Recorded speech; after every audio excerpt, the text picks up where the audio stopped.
What's up, everybody? It's your boy Eric from Easy Computer Solutions, and this is the Pixel 2 event roundtable. All right, guys, so we're going to get into it. Today is the day that we all been waiting on. Y'all guys know that on this YouTube channel, I give y'all guys full coverage of all the events, and there's no exceptions today, guys. So today, you're going to know everything about the Google Pixel 2 as it is announced. Also, we're going to have a roundtable discussion with you guys and talk about the Google Pixel. Now, so let me make sure we get into it here. Welcome everybody to the live stream. We're going to get into the Google Pixel event. Now, the event started in about 1 hour, all right? But we're going to talk about it a little bit. Let me get into it. What's up with everybody? I see y'all guys in the stream. Yes, so the Google Pixel event is starting in about an hour, but we're having a roundtable discussion about what y'all guys think about the new Google Pixel. All right, so before we get into it, let me go and put out my disclaimers. As you know, us YouTubers, is unfortunately we cannot rebroadcast the event. All right, just so y'all guys know, they really hectic on this. And oh, good deal. All right, so we do have a guest in the building. What's up, which I see you in the building? All right. So we're trying to get the round table together, and I see you in the building. All right, let everybody know who you are. Hello, everybody. My name is QC Dads, and I run a QC Dads in the building. Woo! And I have three boys, and I run a channel that evolves around technology and families. And I try to focus on technology that can, help families in terms of bettering the quality of their lives. All right, that's awesome. Got QC Dads in the building, and so we're gonna, as we go and we're gonna watch this event. All right, so let's go to put out the disclaimers real quick.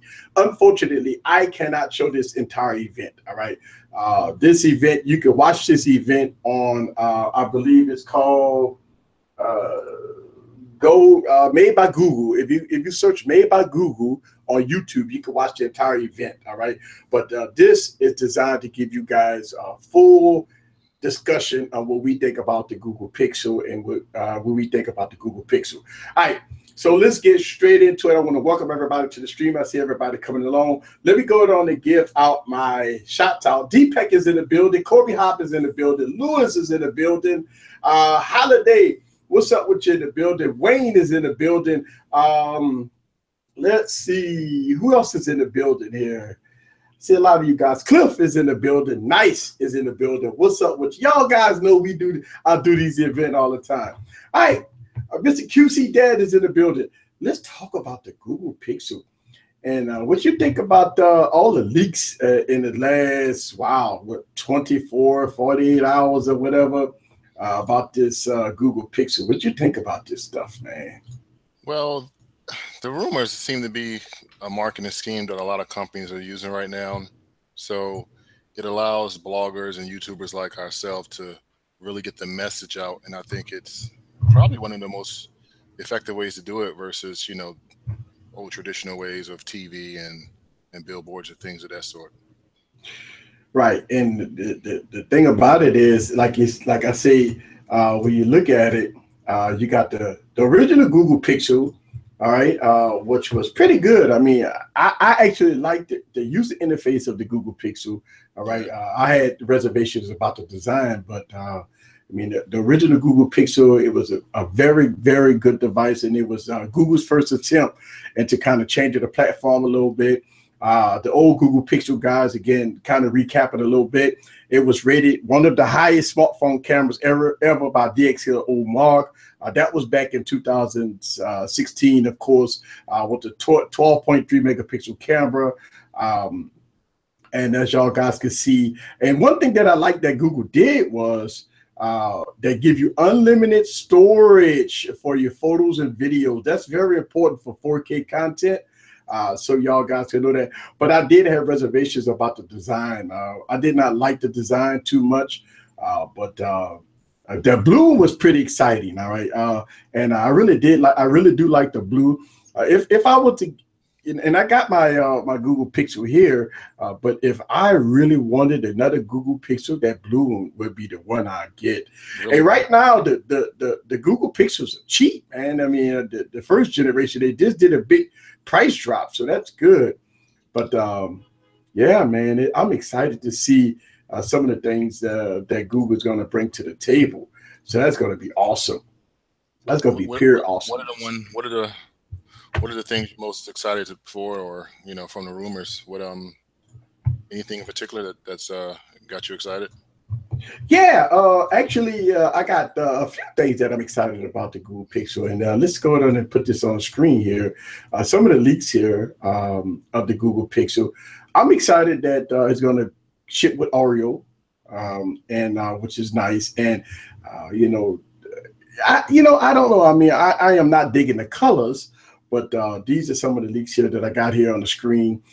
Let's get into some of the specs here. According to the rumors and stuff like that, 835 processor, okay, 4 gigs of RAM, 64 gigs of internal storage. And the smaller size, again, it's going to have a 1080p screen like last year's, with the 5-inch pixel, and all the good stuff like that. And we see a lot of leaks and renders and stuff. And I'm excited about the Google Pixel. It's because it's just like the iPhone, stock.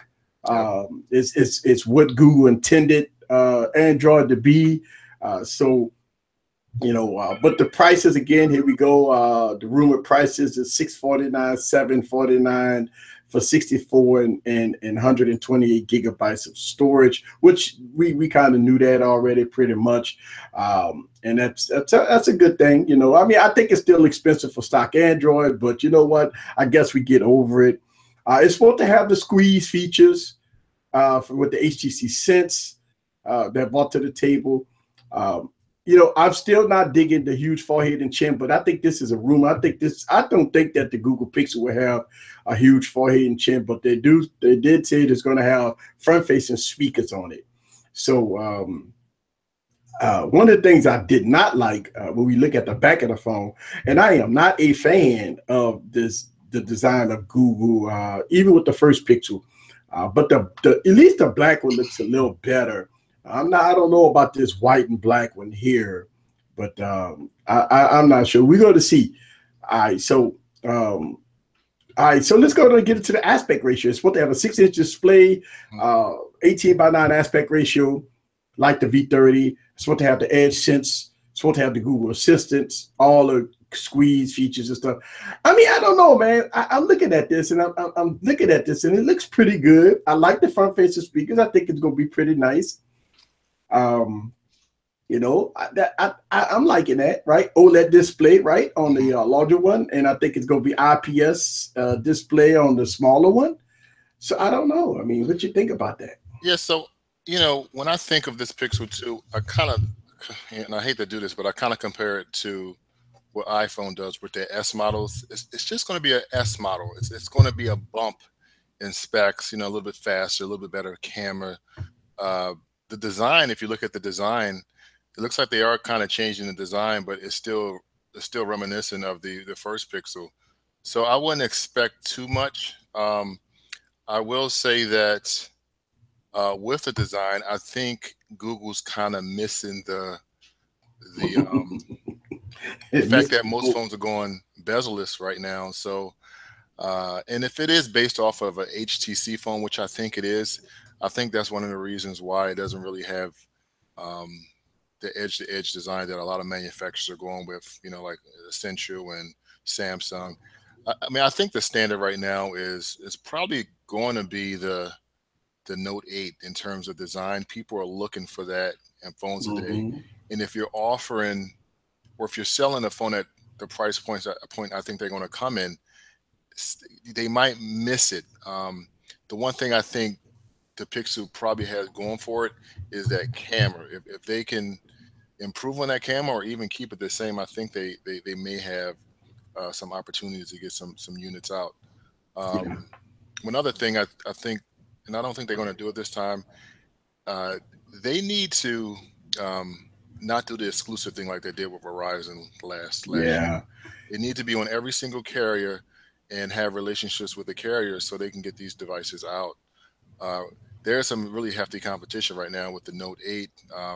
I just don't think that that the larger Pixel will be able to compete with the Note 8 in terms of specs, design. Um, they might beat it in price, but I don't Hmm. know. It's going to be tough. I mean, you're going to go into a store, and most people are probably going to go with uh, this S8. It's Hmm. such a beautiful phone, man. Yeah. And a Pixel. I hate to say it, it's a hideous looking device. I'm sorry. Hey, It's I said the same thing, man. I said the same thing about the original Pixel, man. I mean, you carry this thing, man. You look at this Pixel, man. I'm telling, I don't look. I don't know. A lot of people might like this design, yeah, but some of the things that I do want to bring out is that I'm not digging the search bar at the bottom. All right. And a lot of people have been saying that the search bar is going to be at the bottom. Obviously, hopefully you can change it. But looking at the search bar closest to the your toggles at the bottom here, I don't know if I like that too much because uh, I can see myself hitting that search bar a lot just by hitting off because the buttons here is a little small.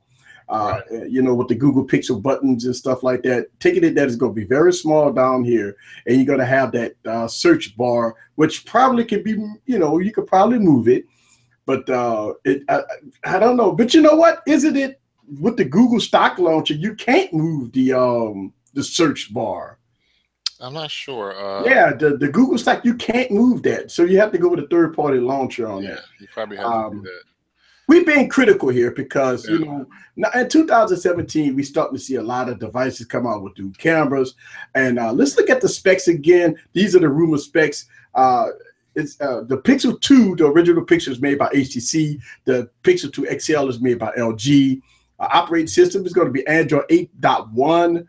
Snapdragon 835s across the board, 5-inch 1080p, 6-inch 1440p, 18 by 9 aspect ratio. So you get two different aspect ratios here. 4 gigs of RAM, stock Android, so I'm okay with that. 64, 128 gigs of storage, non-expandable storage, which no Pixel, no Nexus device ever had that. Here's the thing that I was concerned about is this device will not have optical image stabilization, but it's going to have electronic stabilization. And don't get me wrong, the original Pixel had really good stabilization, but it did suffer from low light Yeah. because of the optical image stabilization not present. And they said that this device is going to be IP68 water. But I was hearing IP67, but they were saying that this rumor here is saying it's going to be IP68. The original Pixel 5-inch device is going to start off at 649, 749, 849, and $949. Yeah, that, Oh boy.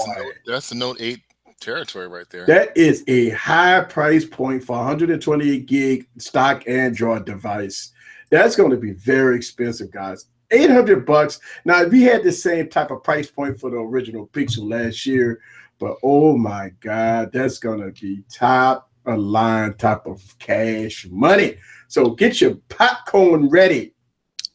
Wow. Better get ready. I mean, I think with the prices of phones, you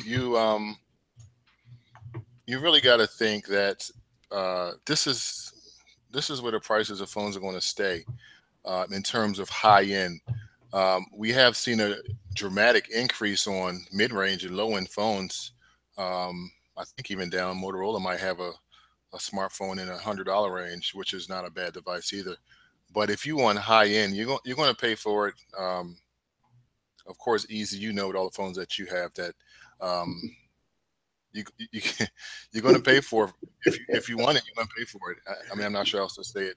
Yep. So don't be surprised if these prices.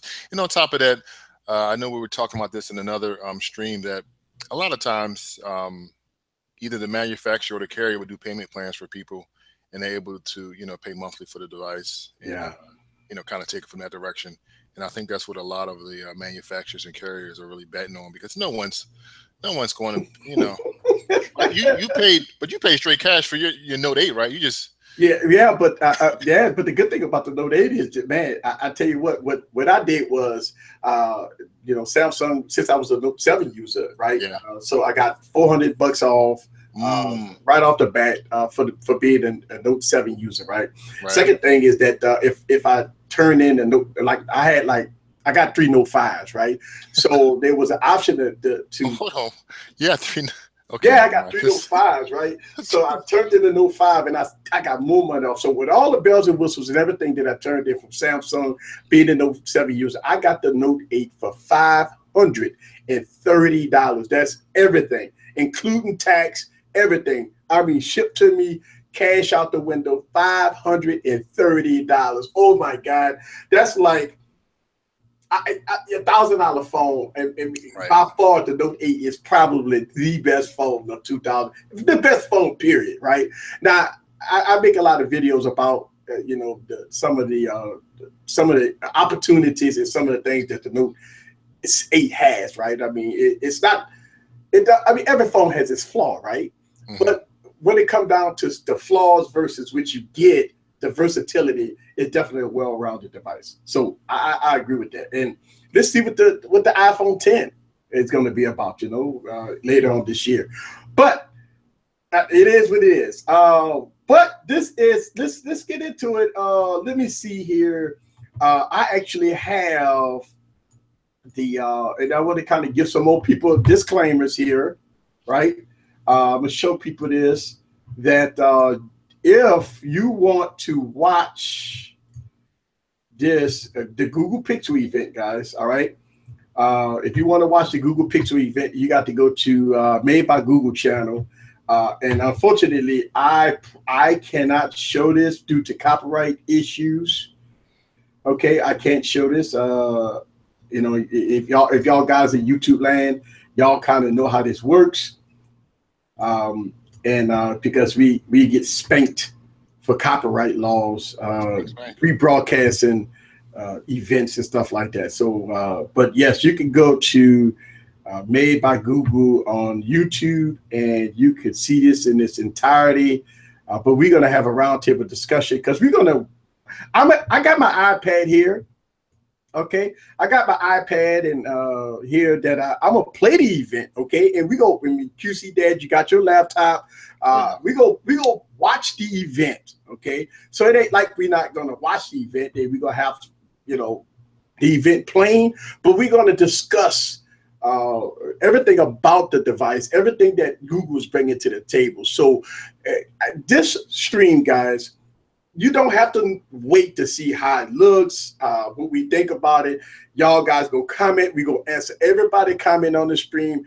We're gonna everything about the Google Pixel and the Google Pixel XL. Besides all that crap that they gonna try to sell on stage, because that's what they do in these keynote addresses, right? Yeah. We're gonna give you the real, everything that we think about this device, everything about the Google Pixel you would know to date. So it's okay, even if you don't see this event here, we're gonna have a full discussion about the event, and that's a good thing. So so never fear, because Easy Computer Solutions and QC Dad is in the building. All right, let's get into some comments. Well, go. You want to say something? Go ahead. Yeah, we can get into some comments, but I did want to point out, I think one of the big opportunities Google's going to have with this event is going to be software. Some of the areas I think Google really needs to focus in on is their messaging platform, as well as their video chat. I think they're using Allo, and what's the other app that they're using for messaging? They have so many messaging apps. They need to just to simplify all the different applications that they have to stop confusing consumers, And I think that's where Apple kind of wins, because they kind of keep it simple, whereas Google, they got too much going on with their software. Don't get me wrong, I think Google Assistant is great. I think it's probably one of the best assistants on the market right now, in conjunction with maybe Alexa. But Yeah, I think they have a big opportunity when it comes to software today to really wow us. Also looking for some updates on that AR platform. I can't think of the name of it, but I think that's where a lot of stuff is going to go right now with AR. So VR is still great, but I think AR is about to kind of take over in that aspect. Right. I agree with you. I definitely agree with you on that one. And one of the things that, and I've seen people that's in the building. I want to give a shout out to Romeo in the building. Deepak, this year I'm happy with my Note 8 and the U11. That's awesome. I mean, the Note 8 and the U11 is great. Mr. Chicago in the building. What's up with you? I'm glad to have mods in the building, guys. And the reason why mods is important when I do these events is because it's you. I mean, about another half an hour or so, we're going to get a lot of people that may come through, but along with a lot of people, you get some unsavory people also. So good job on the mods that's going to get rid of a lot of riffraff that's going to be in the building. We're going to keep it clean. We're going to keep it professional. We're going to have fun. But at the end of the day, we want to get rid of the riffraff. So shout out to all the mods in the building. Shouts out to Roger in the building. TJ is in the building. Forbes Tech Reviewers in the building. I see you. Nice is in the building. I see all y'all guys in the building. Yes, mods on deck. And I can tell you, as long as I've been doing these events, it gets extremely cuckoo doing these events, and so the mods is very important. Don't know why people do that, but it happens. So so shouts out to the mods on deck. And mods, you got full control over the riffraff. Anybody that come through that give us problems and issues, get rid of them instantaneously. Shouts out to Don in the building. Yes, right. We got the Don in the building. Yes, welcome. All right, guys. So check this out. Let's go on and talk a little bit about it. Let me give you some more disclaimers. Today is the Google Pixel event, of course, obviously. Y'all guys know that I always live stream these events. Every event I try to live stream. Unfortunately, I can't show the live event, but we can have a roundtable discussion. We are going to watch the event. I got an iPad sitting here. Okay, I cannot rebroadcast the event, obviously, due to copyright issues. All right, I do not have permission from Google to rebroadcast it, so I will not get this YouTube channel in trouble. And I've got many copyright strikes, by the way. All right, so if you guys know how YouTube works, you get so many copyright strikes, and bye-bye YouTube channel. So unfortunately, I wish that I could show and rebroadcast the entire event. But if you want to watch the keynote address, you are more than welcome to search YouTube for Made by Google, and you could watch the entire keynote event in its entirety. This this channel is going to give you a full discussion and opinions about what we think about kind of digging through all the dirt, all the stuff that you're going to hear in the keynote address that's going to sound so good. But we're going to talk about what we think, and we're going to have a roundtable discussion about everything. Before you leave today, you're going to know everything about the Google Pixel, and that's what this is designed for, to have a discussion, get to the nitty-gritty, down to the dirt, down to the meat. Get your popcorn ready, because this is truth and justice. Woo-hoo! That's right. And I do got that apparel available. Go to www.easycomputersolutions.com. Also, if you want a true justice shirt, black or white, hit me up in the DM, guys. I have those. I do have that apparel available. Hit me up in the DM if you want a truth and justice. People been waiting on it. Shouts out to everybody that already got the apparel already. But if you want truth and justice shirts, boom, there it is. All right. All right, let's see. Tells be in the building. What's up with you? Yes. All right. Google live stream is going to be more smooth than the Apple event. Well, we're going to see. We're going to see. We're going to see. And again, let me go ahead and show you guys really quick. Let's see. I want to show you guys that. Let's go ahead and let me show you some of the more rumors again, and let's see. Share this again. All right, so here's the specs. Here's the specs of the Google Pixel 2 and the Google Pixel 2 XL, and let me show you guys some of the the leak renders. Okay, so these are the leak renders here. And again, I'm on AndroidCentral.com. So shouts out to them. And here we go, 835 processor, 4 gigs of RAM, 6-inch 18:9 aspect ratio. Also, the HTC device, what is a 5-inch device, is going to have the 1080p screen. All right, so that is. Now, we got to see what Google's going to do. All right. And one of the things that I was critical with last year is the design. It looked like, to me, in all honesty, guys, it looked like the same design. Just the camera is a little different. Bigger camera right here. It's not coming with optical image stabilization, which is a bummer. It's still coming with the same technology of EIS. Which we got to see what that's all about. Hopefully the lens flares and all that stuff. And I think parts of the lens flare was because I think it was hardware issues, but I think Google probably going to fix that this time. And again, some more leak renders. We're going to have 64 gigs of internal storage, 128 gigs of internal storage. All right, so let's go down here and let's look at the specs again. Look at the price point here for the small 5-inch Pixel, guys, $649, $749, which is wow.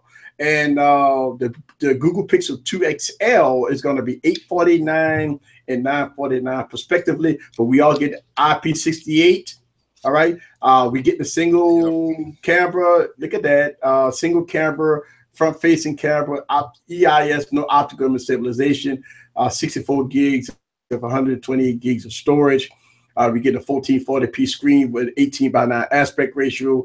And the smaller one is getting a 1080p. I don't know why we still at 1080p screens in 2000. Especially dollars. I don't understand why we have 1080p screens at $700. I don't care if it's Google. I don't care who it is. At $649 and $749, you should have a higher resolution screen.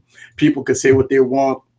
I got devices with 4K displays. I don't know. What you think about that, QC Dad? So, well, first, as a lot of people may know, the iPhone 8 has a 720p screen. Yeah. Which I mean, it does have its benefits, like I would say with battery, but you know, it is 2017, and I think we're at 4K now. Yeah. At least the 2K screen, I think, is something that we're looking for. It should be standard. Yeah, at this price point. But if they can get away with it, I think they'll go with it. I will say though, if is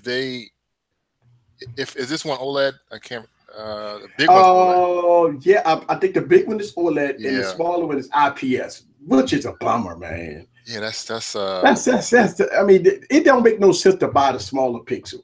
But also right? Think about this, Eric.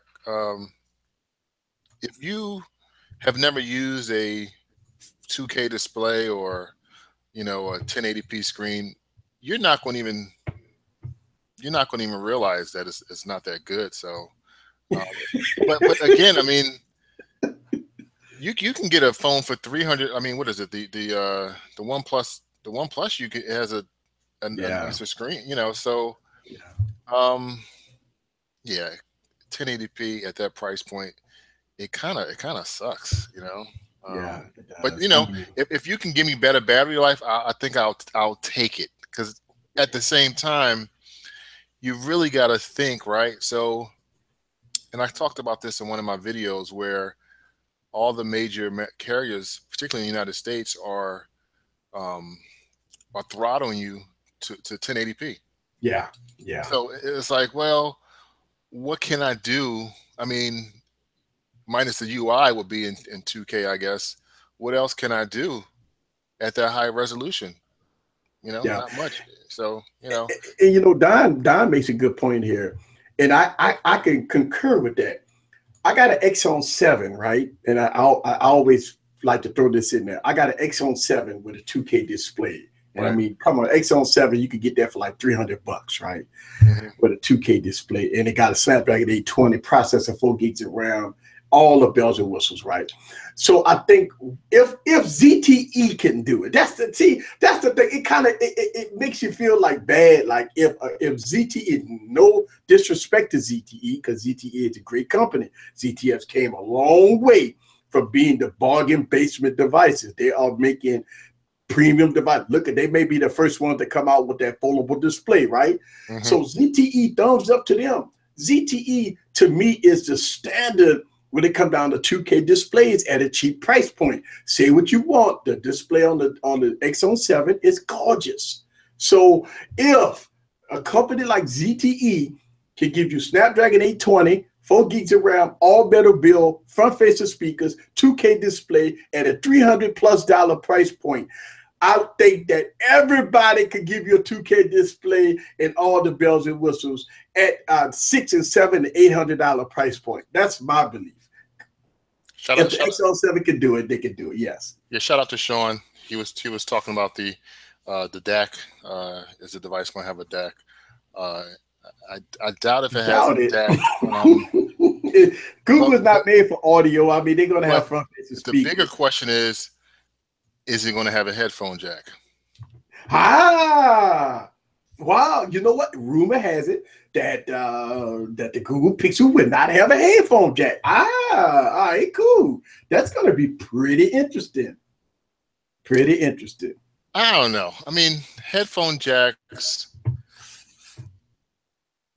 Here's my thing with headphone jacks. I think the tech. What happened? I think the technology it's been around for many years. I have a pair of lightning cable headphones that I plug into the charging port on my iPhone, which just sound amazing. And the reason they sound amazing is because they do have a built-in DAC, but the phone uses the headphones use the battery in the phone to power that amplifier and the headphones. So I would say to all those who are kind of complaining about the 3.5 headphone jack, there's so much more that comes with if you're plugging it into a USB-C port or you Yeah. plug it into a lightning port. And like Easy was mentioning a few, maybe a video or two ago, that Bluetooth 5.0 it's not a joke. It's good. Yeah. I mean, we've made a lot of progress from when Bluetooth first came out with battery issues and quality issues in terms of how good your music sounds. But we've made some really huge strides. Also with range, how far you can go away from your smartphone and your headphones. So we've made some strides, and I think it's one of those things where we're going to have to just let it go. Let it go. Yeah, let it go. Let it go. Let it go. All right, guys. So the Yeah, event is closely coming. yeah. Still waiting for that. Again, if you want to watch this, it look like 28,000 people is watching it right now.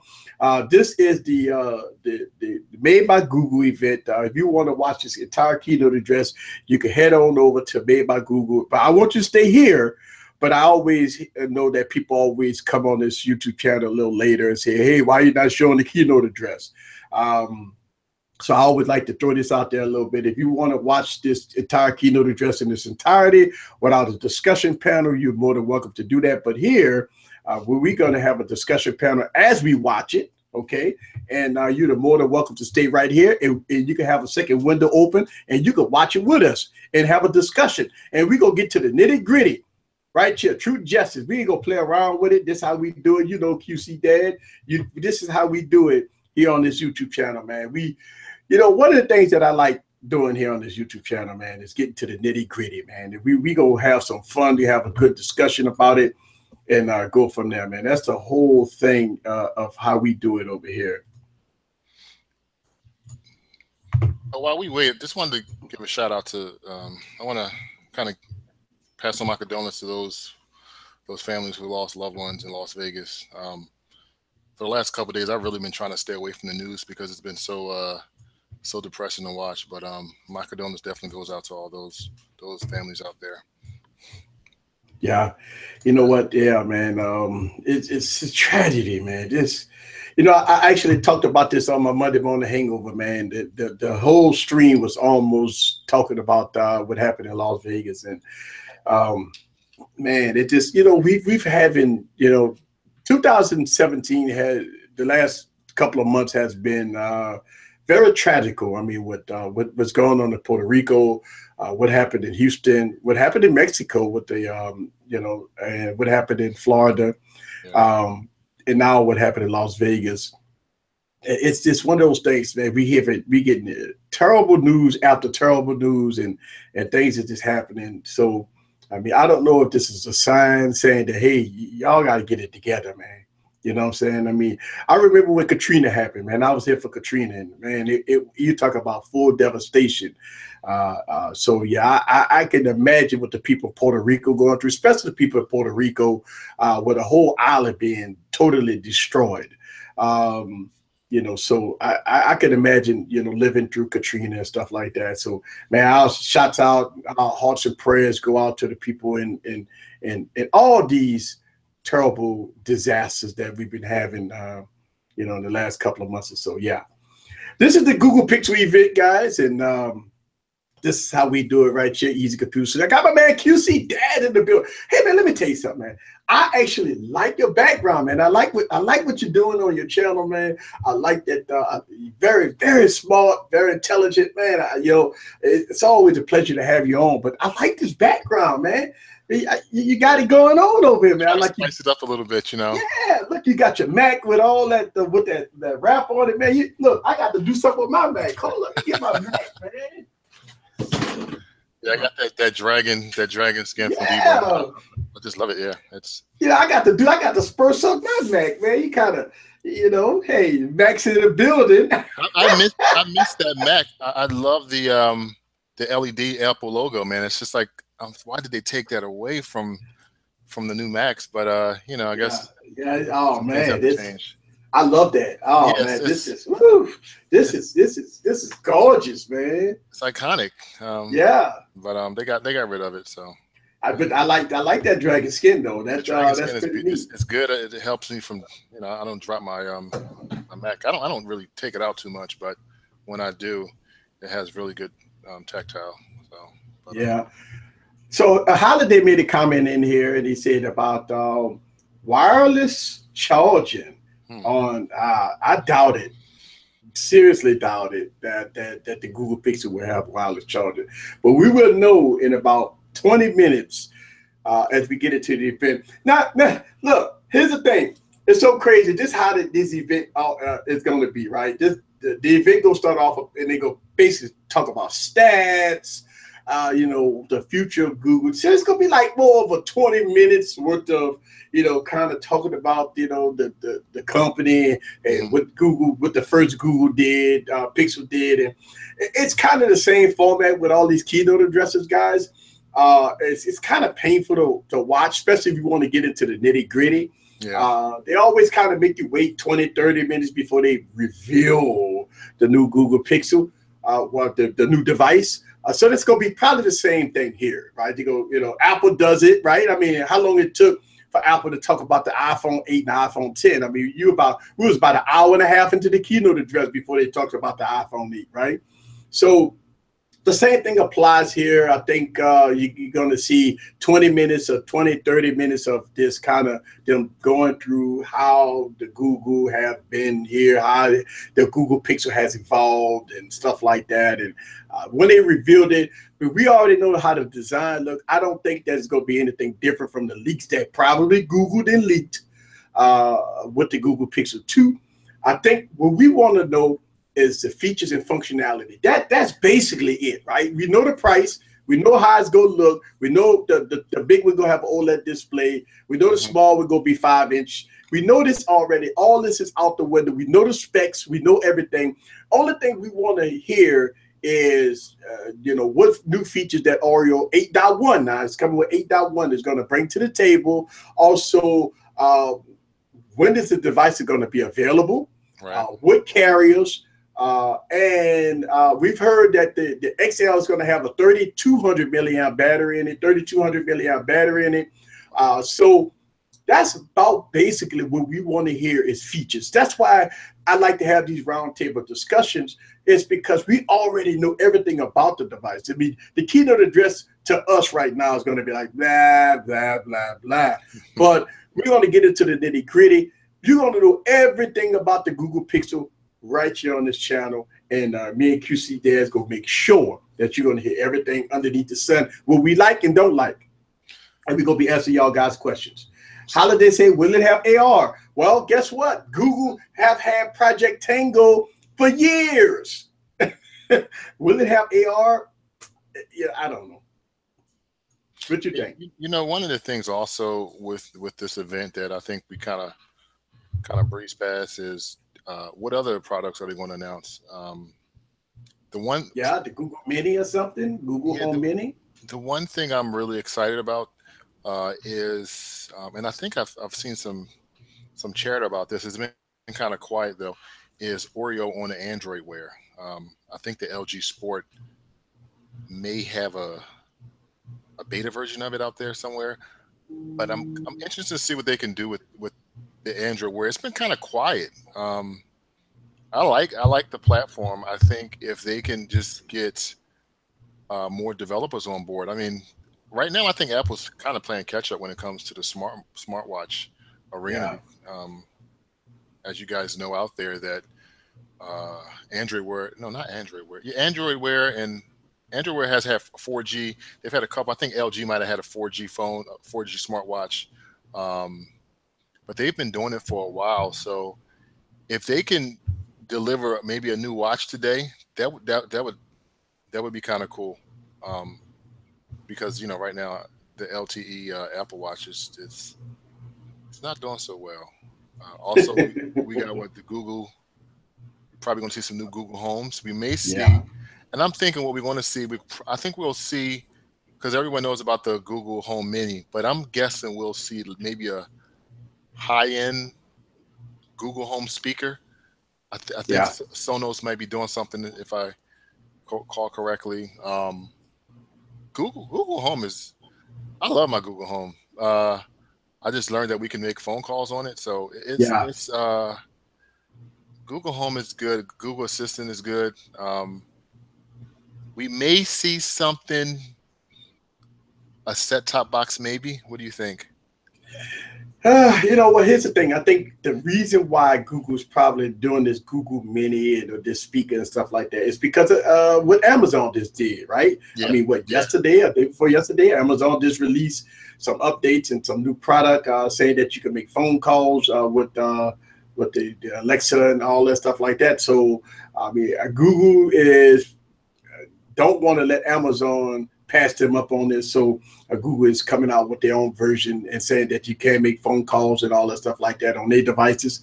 Because Amazon just releases stuff at one after another, after another, after another. I mean, Amazon just released a whole new lineup of the upgraded tablets, which is the lower end tablets. I mean, real cheap, real good Christmas stuffers. Yeah. And now they got the new Alexa type device that you can make phone calls and all that stuff. So that's great. You know, we're starting to see Amazon pushing the needle. So Google's trying to stay in that realm. And so that's good, you know. I mean, hey, we still waiting on Apple to release this speaker, right? They say it's going to be available in December. So everybody kind of forgot about that too, that this Apple $400 $400 device is going to come out too. So I don't know. The iPad or something. I don't know. You know, a lot of people laugh about Apple in terms of what they charge for, you know, their products, but you're buying more than just the product. You're buying status. I've always said this, but you're buying status with all these speakers, and that's how they're able to charge $400 for a speaker. I don't know. It may sound amazing, easy. It might blow you away. I don't know. We'll have to see. We definitely will see. That's for sure. But yeah, we are about 10 minutes away from this event, and I'm kind of setting up my iPad because I'm gonna watch a little bit. I'm gonna watch this event on my iPad as we discuss this, Unfortunately, I'm on here and I see on my iPad, but let's see. Google Live event. All right, let me make sure I got this. Pictures, all right, cool. So I'm good. I'm looking at it, but damn, I'll tell you what, the quality isn't that good on my iPad. Obviously, Apple like, you ain't gonna watch this on my doggone. Yeah, if you guys see me looking to the left, or right, I don't know. I'm looking at the event too, so I got my eye on you guys as well. Yeah. So one of the things I want to say is, and this is kind of on the back end of Oreo. Mm-hmm. I am thinking, and I think we both know this. Google, they've been really trying to gain more control over their operating system. About time. I wouldn't be surprised. I mean, there's a lot of fragmentation going on, obviously.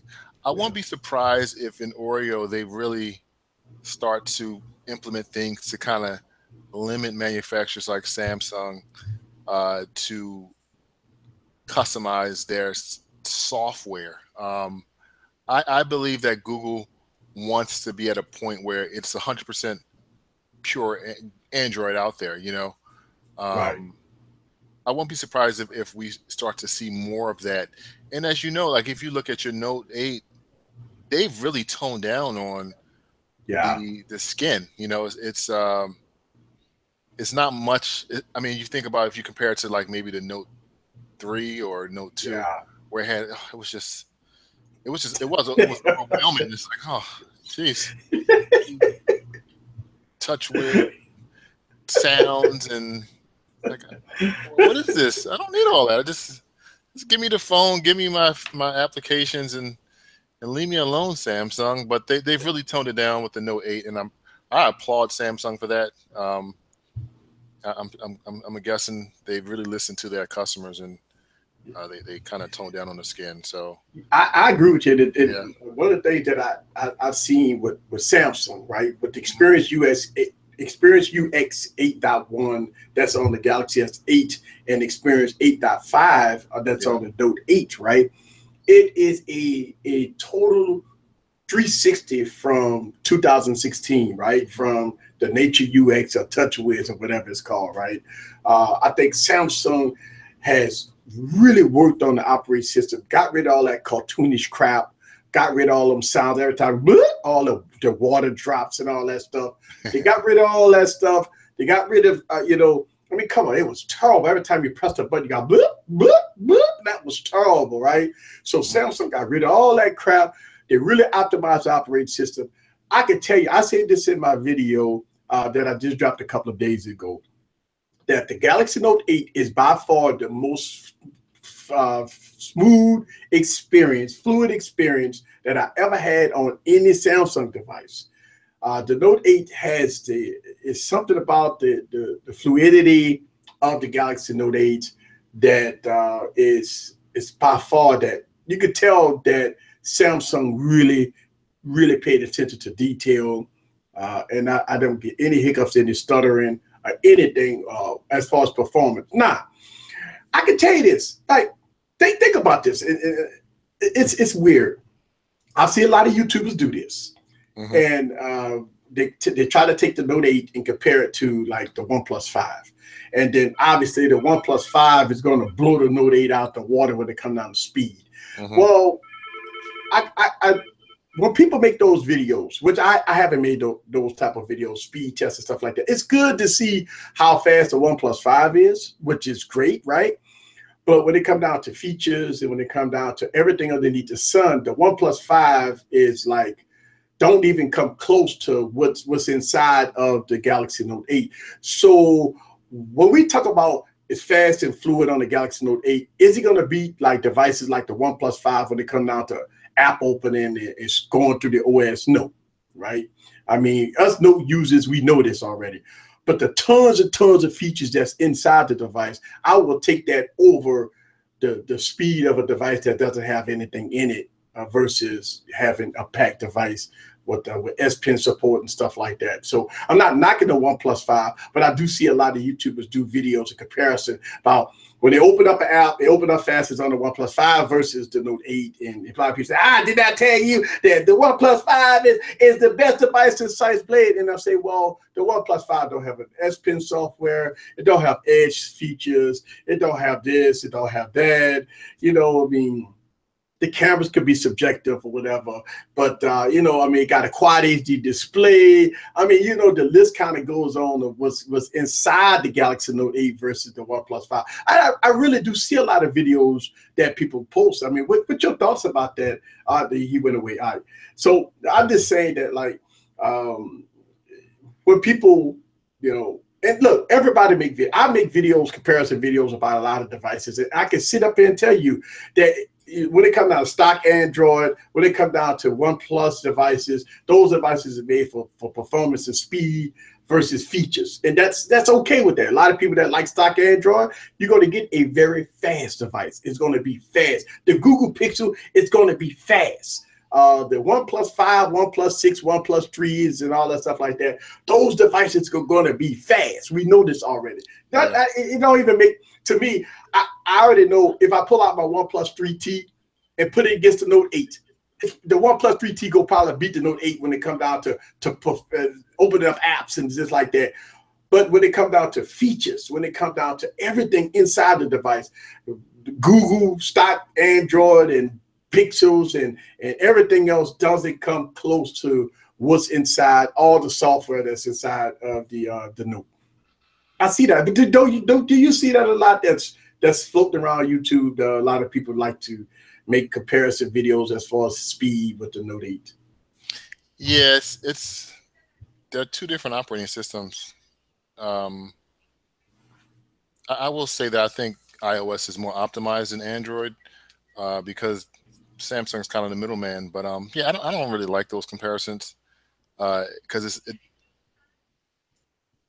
it doesn't really add any value in terms of you know, making that decision to either go with an Apple device or a Motorola or any. It doesn't add value for when you walk in that store. They're both really fast devices, but Yeah. I mean, I will say that A11 though, boy, that thing is. Yeah, I mean, look, and I see Miguel just say I was actually comparing stock Android to the Note 8, but you're right. I mean, even if you do talk about like iOS versus Android, I mean that I see, and again, I do see a lot of videos about that too, right? I see iOS against Android, right? And I can tell you that.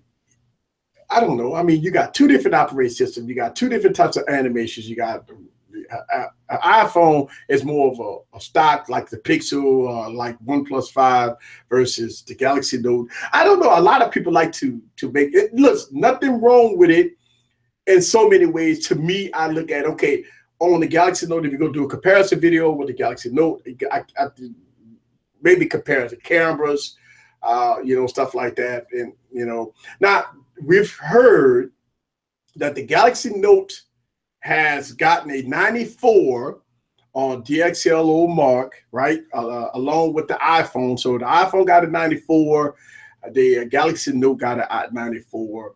What you think about that as far as the camera quality? Those tests can be very subjective. In my opinion, you know, when you look at, let's say, Samsung, and they've always had great cameras, you know, but it's really subjective. At the end of the day, I think most consumers, the average consumers, I guess the techies may look at it different. They just want to take a great picture. That's all they want to do is take a great picture and share it on their social media platform. I think one of the things that I really look at when I look at cameras is how do they perform in low light? That's always been kind of huge to me because most cameras are great. If the lighting is good, the cameras are great. But when the lighting gets really bad, then things just kind of go to hell. So if we can figure that out, I will say I am really impressed with the V30. with their 1.6 aperture. Mhm. Let's go that direction. How can we get more light in that lens? But I've always looked at that. But those scores is something that people do look at. Uh, you know, when it relates to camera quality. But I've seen really good scores. I think Motorola might have had a good score a few years ago, Yeah. and everyone knows in the chat that Motorola, for the most part, makes terrible camera phones. Right. And it's like, what? This And then doesn't you know make what? sense. That brings up the point that I'm going to make here, right? And I've made countless videos about this. And when I see a 94 DXLO mark on a Note 8, right? I'm not sitting up here saying that the Note 8 doesn't have a good camera, but when you take all the features, of the Note 8, they say 1080p, 720p, 1080p, 60, 4K. You have to take all the footage, right? Not just one. I think all the footage. And when you take all the footage, and I got a real problem with Samsung with 1080p 60 frames per second. Now they say, all right, so the Google event is about to start, guys. Let's get into it. Everybody got the stuff, iPads, or whatever open. We're gonna get into it right here. Let's see. And everybody, I said they're showing the crowd, guys. I would give y'all guys all in depth everything about this event, guys, as we go along here. And I got my second screen sitting right here. It would be nice. They got a DJ playing up there. He's rocking and rolling all early in the morning. I see him. Him up there. Can you hear that? No, I don't hear any. I don't hear anything. Good. Actually, okay. I guess this mic is pretty good because I can hear it. But all right, cool. We're good to go. Yeah, you're good. You're good. You're gonna probably hear mine because I got my iPad close to the mic. I am going to probably turn up the volume a little bit so I can hear it, so we all can hear it, and we're gonna discuss it as we go here. So, yeah, you good here? All right. So yes, guys, the event is starting. Just so y'all know, everything is on time here. All right, so we got guys walking out. Everybody clapping. All right, here we go, guys. And again, 20 minutes worth of. We were preparing for this event. We were all devastated by the news coming out of Las Vegas, as I'm sure all of you were. And that's coming off a challenging past few weeks. Yeah. With Hurricanes Harvey, Irma, and Maria, and other events around the world. It's been hard to see the suffering, but I've been moved and inspired by everyday heroism. People opening up their homes. Yeah. And to first responders literally risking their lives to save other people. Yeah, it's been our hearts and prayers very tragic. Are with the victims and families impacted by these terrible events. We are working closely with many relief agencies in affected areas, and we are committed to doing our part. It's a true privilege to be at the SF Jazz Center. It's a great American institution for jazz performance and education. Yeah. And it's really good to see familiar faces in the audience. As always, I want to give a shout out to people joining us on the live stream globally from around the world. Yes. Since last year and since Google I/O, we've been working hard, continuing our shift from a mobile first to an AI first world. That's a nice. We are rethinking. Yeah, I like the stage is nice. And working hard to solve user problems by applying machine learning and AI. Do you guys remember Let me give you an a couple years ago when they had Google I/O where they had I visited skydiving and people? Yeah. It's an incredibly dynamic, vibrant, do that again? and ever-growing city. Many people are coming online for the first time. So it's very exciting, unless you happen to be in the Google Maps team and you have to map the city. And it is changing so fast. Normally, we map a place by using Street View. and doing a lot of stuff automatically. But So it's they're going difficult to Google do that Maps in a first, place huh? like Wearables, Yeah, because the city is changing. You can't always see the signage clearly, Easy to use Google Maps. and there are variable address conventions. Things aren't sequential. Use So, for example, take that house there. If you squint hard, you can see the street number It's there. actually owned by Google. It is number 3 to the left of the gate. Waze. A lot of people use Waze. That was relatively easy. Waze is pretty On to a good. harder Also, problem now. That house, Yeah, that's it what is we pretty see from good. Street View. I never I think forget as when humans, it's Apple probably pretty hard. Maybe one or two of you can spot it out. trying to take Google Maps off of Computer vision systems, their thanks phone. to machine learning, And then they're going to launch can Apple pick it out, Maps, which was just identify the street number, terrible. It's and like, come start on. mapping the house. Yeah. Google So Maps we wins. approach Legos completely And I differently. tried We Apple Maps, deployed and it took machine me learning the from the wrong ground up. location and all kind of. And just in 5 months, Mhm. the team was able to map Anything that you really 5,000 wish Google Maps kilometers could of change, Wearables, or 50,000 new addresses. You know what? Actually, Google Maps. I like the Street View. yeah, I always, but I don't know. I mean, I really think that some updates could help Google a little bit. This approach is broadly applicable. Let's come closer to home. All We right. have parking in I'm San trying to get my Francisco. little iPad. I don't even try it anymore, but for those of you who try it, we get, again, use machine learning. We understand location data. We try to understand patterns. Our car. Ain't that something? I just left and closed it out by accident. Let's see if we can get back in this. Come on now. iOS 11. Let's go. Circling around, and the color shows the density. Many years ago, adding translation in Chrome and making it automatic. And again, this so is that what the happens, language guys. from your When language, you we do watch that these for you. keynote addresses, what they do is Fast forward to they today, talk with the power of about machine learning and our neural machine 20, 30 translation, minutes of we serve over what they're 2 trying to billion accomplish as translations far in as a many languages platform. every single day. They go get it to the It shows the phone power and of tell staying at a problem. what you think. Constantly using they were computer just science to make it better. they're going to do that. Something did just interest me. They were talking about Google Translate. This is why we are excited about the shift from a mobile I've first been to really an trying AI to first figure out on world. my YouTube channel to kind of It reach is a broader not just audience. about applying machine I have to learning really dig deep into that in because I their want to be able to products, translate but it's my radically rethinking how computing should work. my videos so people around the At a world higher can. level, in an AI It first would be world, kind of cool if I they could believe do computers should real-time adapt to how people translation live their lives, for our rather YouTube than channels, people because then having to adapt it to really opens up computers. a world of opportunity for And so us, we not think just about to 4 core produce activities content for as the part of this world, but experience. also for us First, to look people at should be able to videos from interact other with people from computing around the world. in a I think natural and they're doing seamless good. way. They're doing a good job, but Mobile took I us think a this will step kind in of this take it to the direction next with step if they can multi-touch. make that happen. But increasingly, it I needs agree to be with you. Definitely, I conversational, agree with you. sensory. We need to be able to use our voice, I was gestures, watching and it was vision a French to make YouTuber. the experience much more seamless. I guess I'm a wannabe Second, sneakerhead. it is And going to be I was looking ambient. at pair of Computing is going to shoes evolve beyond the in phone. French. So I'm like, I don't know Needed what in they're many saying, but screens I want to know about around these shoes when you and how need I it. can get them. But it was in French, so Third, we think it needs to be thoughtfully contextual. I don't know. Yeah. Mobile gave us limited context. With identity, your location, we were able to improve the experience significantly. In the AI first world, we can have a lot more context and apply it thoughtfully.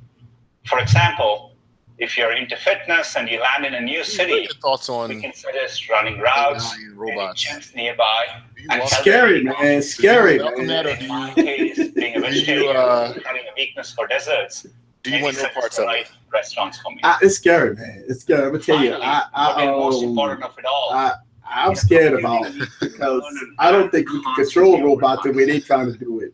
I mean, they trying to make robots just be in control and have their own minds. I remember watching iRobot, man. That right there, man. That movie, look, a lot of people say it's just a movie. It's just a movie, man. I'm gonna tell you something, man. To me, that's a little more than a movie, man. That they got their own mind, and what if they smart enough? Like, we got a kill switch, right? But what if they're smart enough to bypass the kill switch, Well, I think robots, but I think with AI, and if we can really use that in ways to like maybe AI with self-driving cars, I think would be something I think I would be interested in. Yeah. I put my down payment on the Model 3, so I'm still waiting. I gotta wait till next year to get that thing. But Yeah.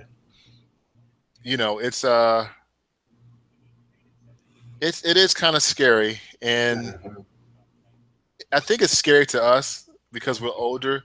But I have three boys, but for them and like different generations out there, it's probably going to be just common to them, like, oh yeah, this is my robot, yeah, we're cool, you know. So I think it all depends on the generation that's really looking at this technology.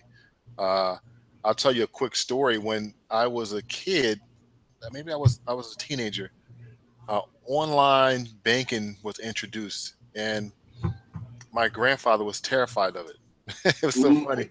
It's like, I don't want no parts of this online banking stuff. They're going to take my money. And I'm like, what are you talking about? They're not, but you know, it's just, you know, I think change for people, some people don't take it the same way as others.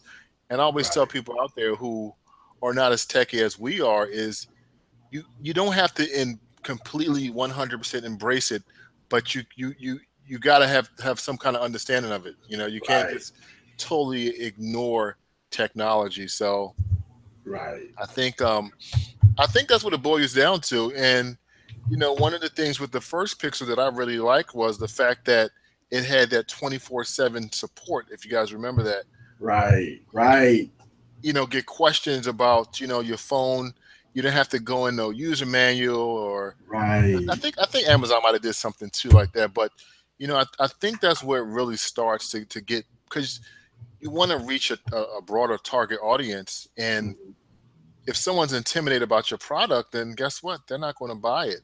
They're going to buy the one that they're not intimidated by. So Yeah. I think they're probably going to continue that service. I tried it out, and it was really good. It was really good. It was just Yeah. someone on there just answering any questions that you had, which which which um which is definitely a big benefit. Yeah, and for everybody that's just joining, and I see people popping in and out, and that's I kind of knew that was going to happen, because a lot of people just watching the keynote address. But as we go along with the keynote address, basically they just again, as long as I've been watching these keynote addresses, I know exactly how the format works, and nothing ever changed. Yeah. I mean, basically, he's going into talk about some of the upgrades, some of the updates with like. Right now, he's talking about objective detection, and he kind of going into Google Maps a little bit, and some of the updates with the Google Maps. We all here to get to the meat and butter of the Google Pixel, but let's go and talk about some of the renders again of the Google Pixel. Let me show you guys some of the stuff that this got released actually not too long ago. I think this was released yesterday. These are almost final, look like final builds here. This is it right here, guys. So as the keynote address is kind of basically talking about Google Maps and stuff like that, we're going to get more to the meat of the story. And I tell you, the design of the Google Pixel almost looked like the same thing of last year, except the black and white one. You got your fingerprint scanner still in the same spot. I actually like the way the G look in the back of the device. I see where they're going with the black and white one. You'll go with the black and white one? It's Oreo. You get it? It's like a it does look like a sandwich. I mean, it look like an ice cream sandwich. Actually, remember like back in the day, you could go to the little corner store, you get the black and white ice cream. Yeah. That's what that looked like, right? And I tell you, oh man, I wouldn't. That would be my first choice, right? That would be my first choice as far as easy. You know you're gonna put a skin on it anyway, so it doesn't. Of course, yeah. It doesn't even matter. It's just you're gonna put a skin on it. Yeah. We're gonna make it ours. We're gonna make it ours. Don't worry. Now we got another guy. Another guy just came on. And he kind of giving kudos to Verizon. Okay. Are they gonna do another exclusive? Please don't do Oh man, yeah. So they got Verizon Wireless people in the building. A year ago, we stood on a slightly smaller stage and introduced the world to Google Pixel, Home, and Wi-Fi. All right, so we look like you're about to maybe introduce this is the first generation maybe Google Home So much has happened since then. Okay, so Tremendous progress. So will they keep the first Pixel around like Apple does? Our team is getting a lot bigger. I don't We're bringing know. on 2,000 very talented engineers from HTC, along with some important so you IP. talk about HTC. It's an amazing team This, that's stuff created from a series HTC, of industry-first innovations. And by working more closely together, we'll be able to better integrate Google hardware and software. And our products have built up a lot of momentum going into our second year. It's all about the ecosystem, man. Yeah, that's what it's all about, man. It's all about the ecosystem, man. And so right now they're just basically showing the commercial. You know, everybody kind of excited about the Google Home and stuff like that. I mean, you know, I don't know, man. I mean, what you think? Do you think that Google is going to continue to sell the first generation Pixel at a discounted price with Oreo on it? I mean, that would probably be a good buy, taking it that the design of the device looked the same, right? Yeah, it's so many ways. I mean, the first Pixel it's a capable phone. Yeah. I mean, I muted you. Or okay, all right. I thought I muted you. Sorry, guys. My wife, she keeps running in and out. Oh, it's okay. Yeah. So I mean, you know, again, let's look at the specs. The Google Pixel 2, the Google Pixel 2 XL, one made by HTC, one made by LG, running Android 8.1. We got the Snapdragon 835. We got 4 gigs of RAM. You got 64, 128 gigs of non-expandable storage. Again, we got a single camera here. Single camera. Yes. 2017, people. So we got a single camera here, and we got the fingerprint scanner. We do have IP68 water and dust proof, right? That's what they say. The price points are the one that everybody gonna be concerned about: $649, $749 for the 5-inch device, $849, $949 for the Google Pixel XL. All right. So right now he's on stage. He's about to look like he's about to reveal the Google Home. Look, again, these are all marketing stuff, guys. These, again, 20 minutes of the first part of the keynote address. They basically showing off how many devices they sold. They haven't talked about any new product yet. So no new product yet, guys. So you're not missing anything. Definitely not missing anything. So What you have a Google Home, right? Yes, I have a Google Home. Where's yours set up at? Mine's in my kitchen.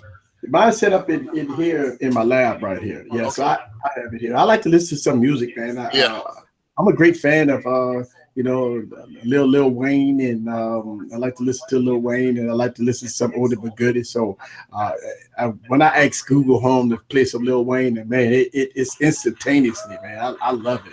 Now, do you use Google Play Music as well? Yes, I use Google Play. Yeah.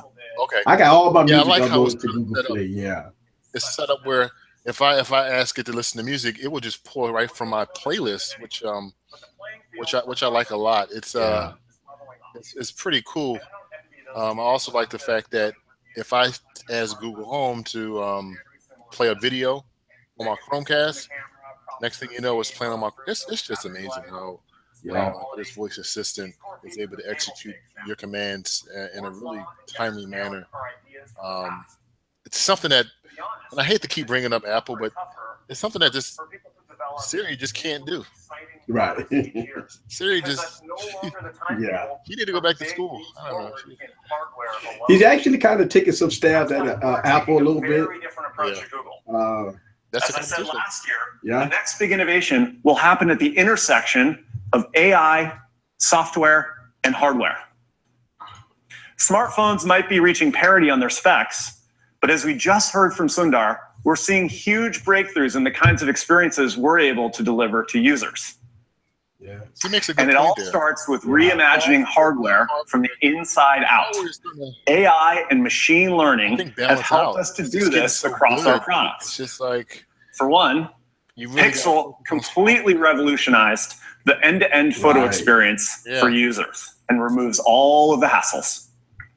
Machine learning works throughout the experience to make your pixel photos more vibrant, to smooth out your videos, and to make all those thousands of memories easy to find on any of your devices. So are they going to get rid of the app drawer, you think? We did the same thing with home networks.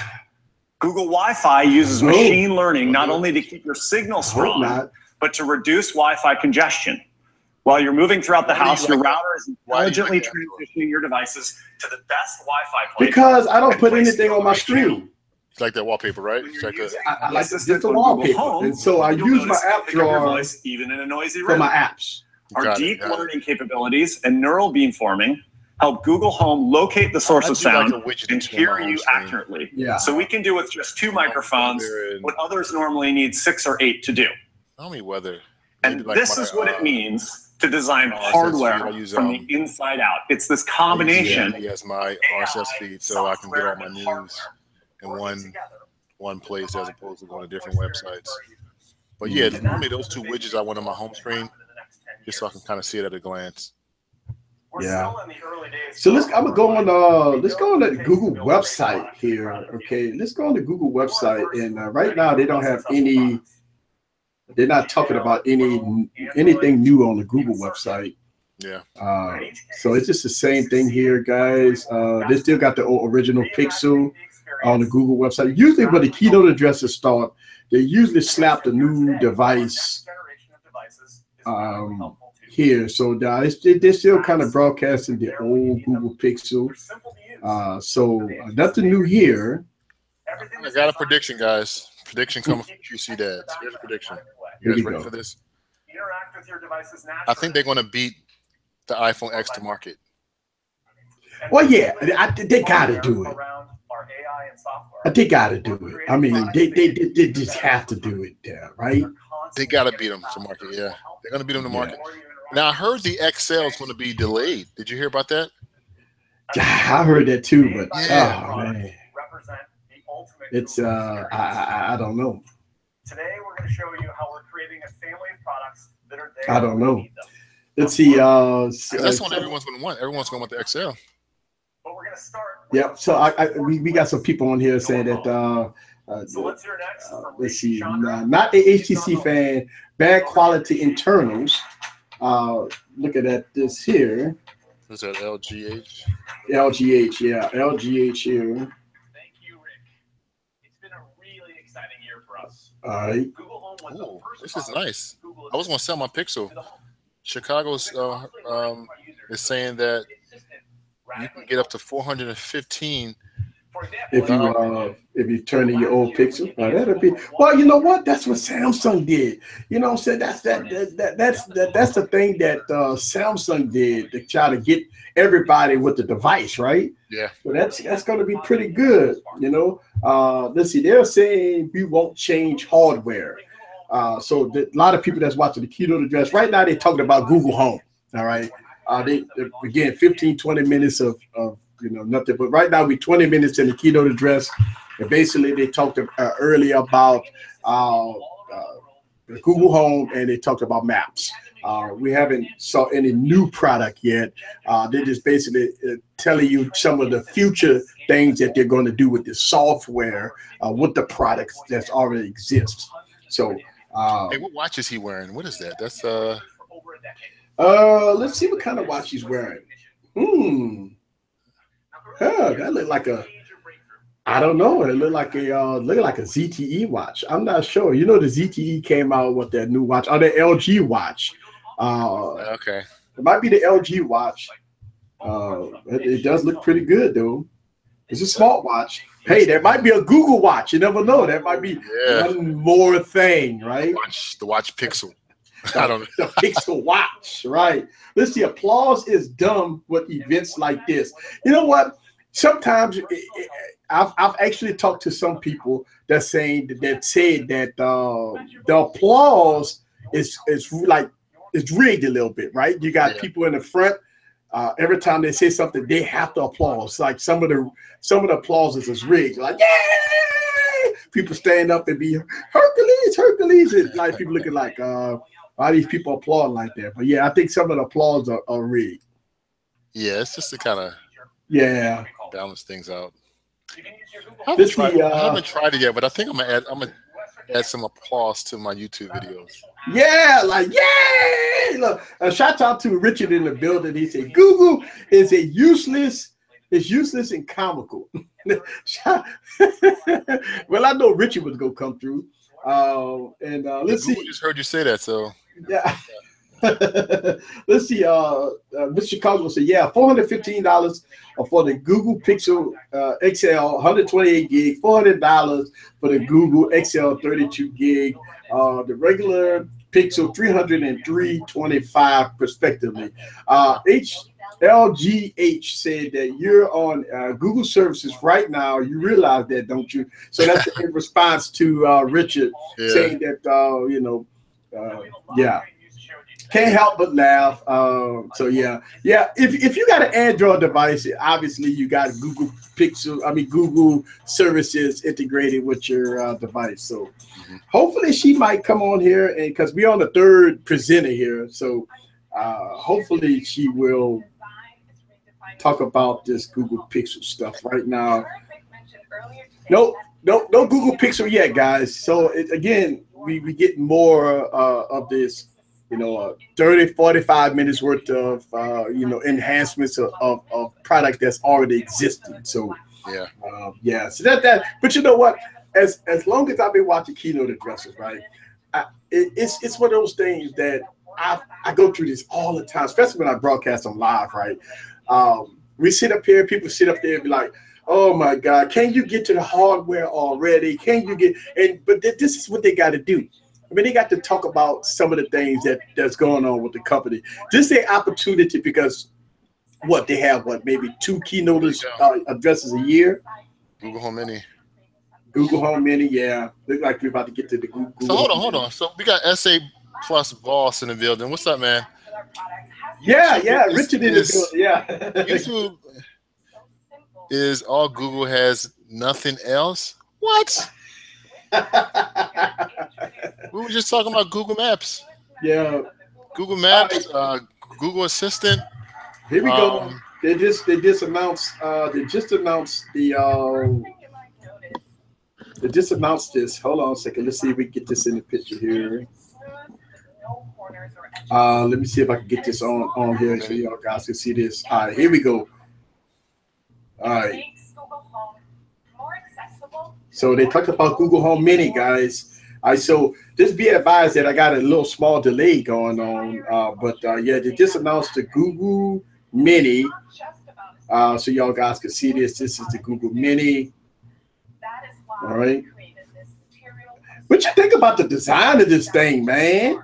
I mean, does it look like a bar of soap or something? Look at it.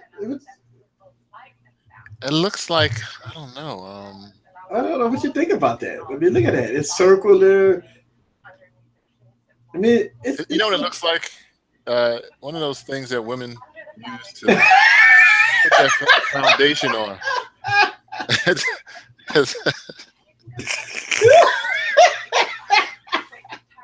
I mean, it look like a holster, right? I mean, you can put your coffee cup on top maybe like a wireless charging pad or something. Maybe. Yeah, like a wireless charging pad.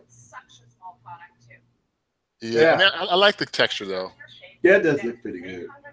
Yeah, I like particularly like with cases. I always look for a case that has really good texture. I would like a case like that. That would be kind of cool. So we got colors. Yeah, red.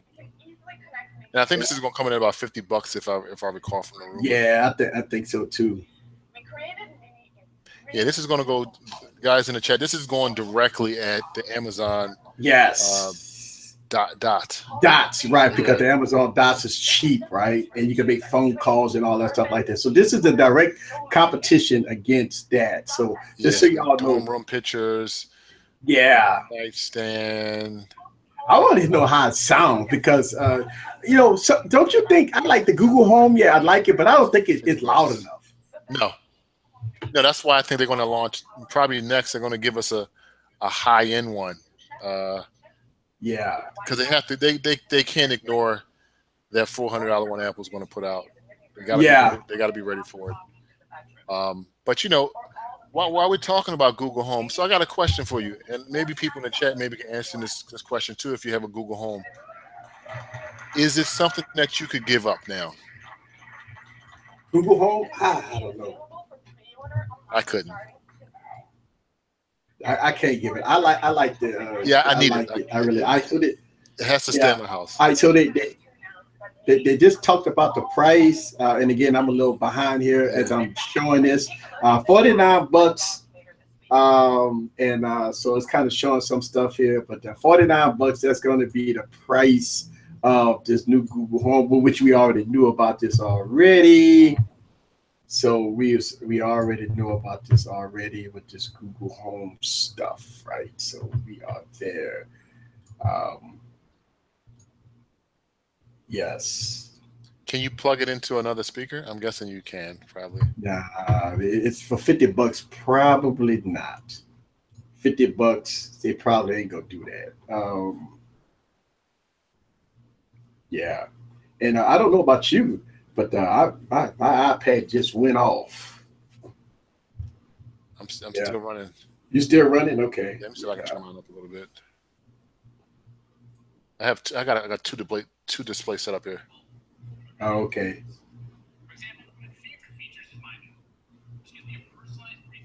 Right now, he's talking about the Google Home and how you can get your news and your calendar by saying good morning to Google Home.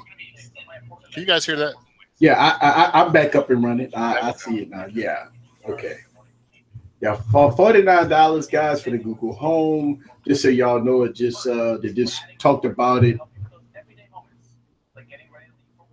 They just talked about it here. Let's see.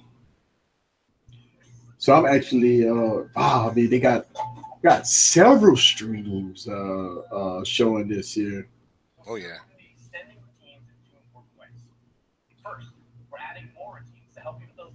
Is that a black one? That black one's nice. Yeah. I like that. That is nice. Does anyone in the chat know what kind of watch that is? I know. I've seen that watch. What kind of watch? It's like a leather band. It's Yeah, that is pretty interesting. We kind of see it here. This I keep on hide the chat here. Trying to do all of this here. Let's see. Yeah, Google Internet is fast. But you know what? I have Verizon Fios, and I got their top of line internet connection. It's not 1 gigabyte per second, but it's fast. Jeez, it's they're talking about one of my specialties, Nest. Woo! Nest. All right. I love my Nest, man. Yeah, Nest is pretty good. When people come past my house, man, they're always asking me, "What is that?" And it's kind of a conversational piece. But Nest, man, they. Yeah, I'm actually. Let's see, I am up here doing all this, and I'm broadcasting myself. Yeah. Okay, warming up the living room. Your assistant knows what former names. They'll just take Man, they just got a lot of people announcing it, like presenting. Yeah. The next evolution of the smart home is bring real intelligence to the home, so we behave in a more thoughtful. Yeah, it is. There are definitely got a lot of people presenting, and I'm actually. It's so funny. I see the young lady on the street. Oh, there we go. We recently took a big step forward in achieving. There we go. Nest, yeah. You ever notice with Nest, they never really talk about Nest like with their commercials with Google, and I think the reason why they don't want to creep people out, because you can't say it's a Google camera because no one, wants a Google camera in their house, right? But if you call it a Nest, it's a lot different, Right. We all know that Google's collecting information on us. The last thing we want is Google in our living room. So they always kind of separate those two in terms of, companies. So if you hear some unexpected sound by the front door, Right. And I'm in the back. Oh my gosh, I just did a video on this. And I was saying, how is this doorbell going to work with Chromecast? And this is exactly what I wanted. If someone's at my door, I got my Nest, my TV turns on, and I can see right there what's going on. That's a game changer. Ring, I think Ring is in trouble. I just did a video comparing Ring to Nest, and I think Ring is a great product, but they don't have the backing of Google. Mm-hmm. You know, Yeah. so I think Ring might they're going to have some tough times ahead of them. Yeah. I mean, the thing about it is, you know, like a lot of people that's on here, and I think we talking about different products and stuff like that. I mean, they always do this. Like they always kind of save the best for last and all that stuff like that. So we're gonna probably get to the meat of the stuff right after she present. Yeah, LG was saying the difference between Nest and other devices in respect.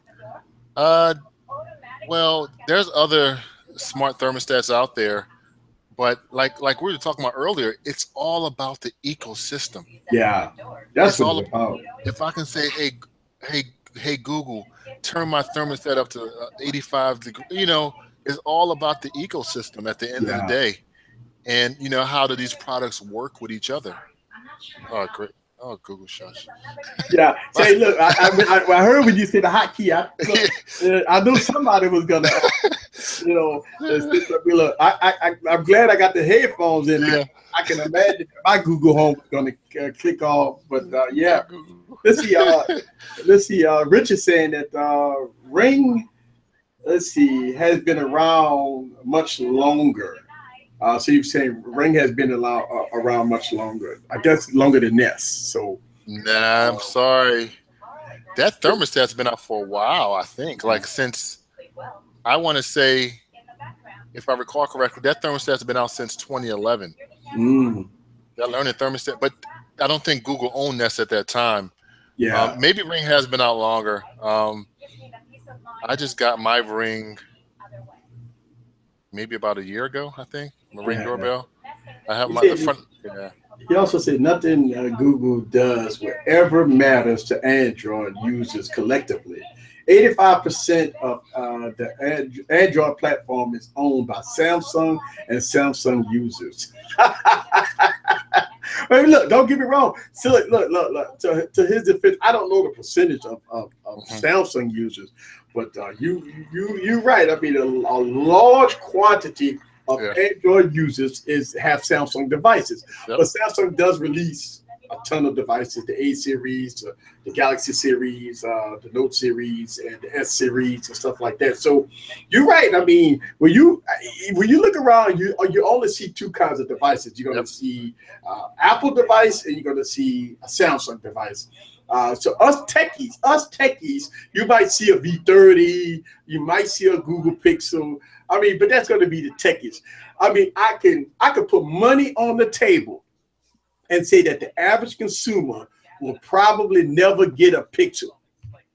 I mean, even though they got them on end caps sitting in Best Buy, right? They'll walk past them, they might play with them. But at the end of the day, when you got a Samsung Galaxy device versus a Google Pixel, the average consumer probably would go for the Samsung device, you know. So and the reason behind, here's the reason behind that.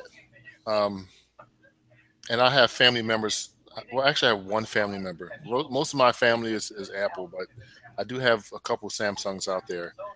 But they, you know, my sister, she had the S3, she had the S5, she had the S7. I think she's on the S7 now, and then she's probably gonna get the S9.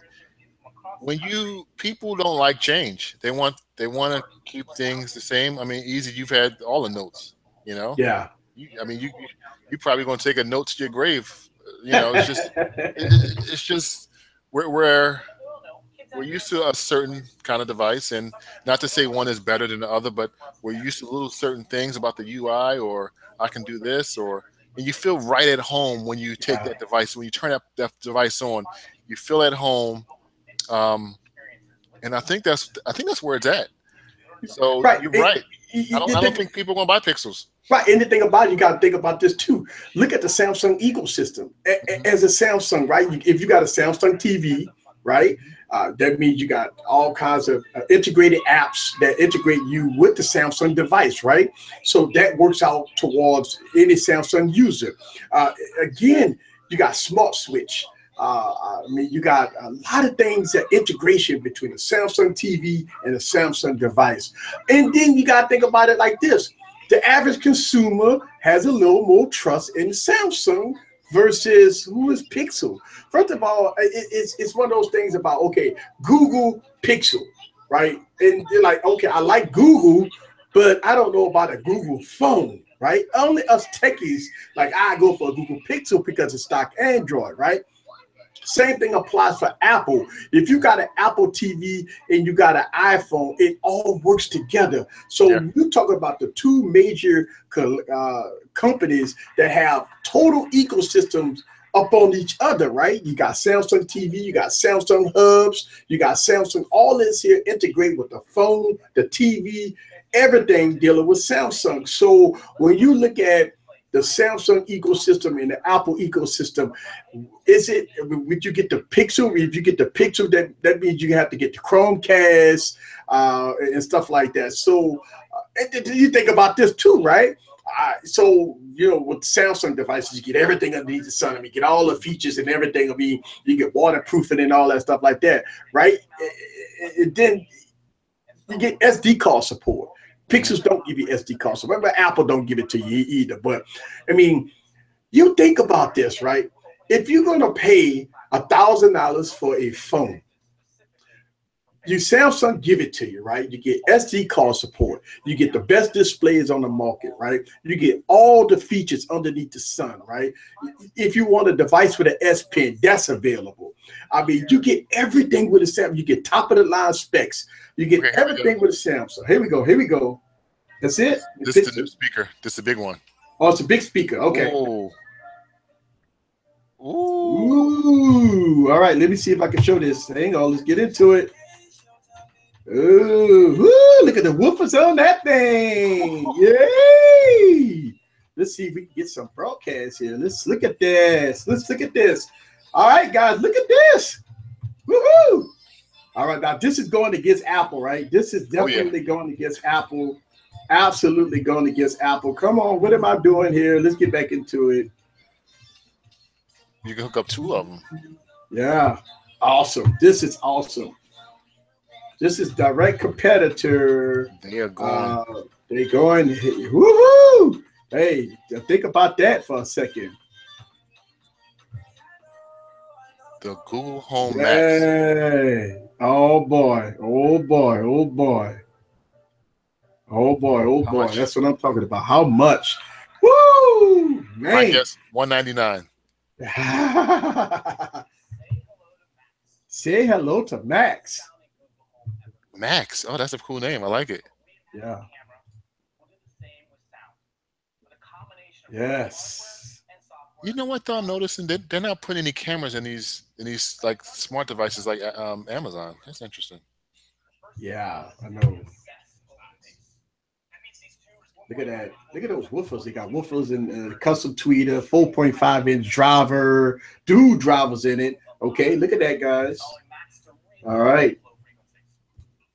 20 times more powerful than Google Home. It's one of 20 times more powerful than Google Home. Woo! Fill any room in your house with amazing audio. Now, great hardware alone isn't sufficient for great sound. The challenge of speakers today is that they're tuned for ideal acoustic conditions. So it's just two colors. All right, so white, but I'm guessing you can change the.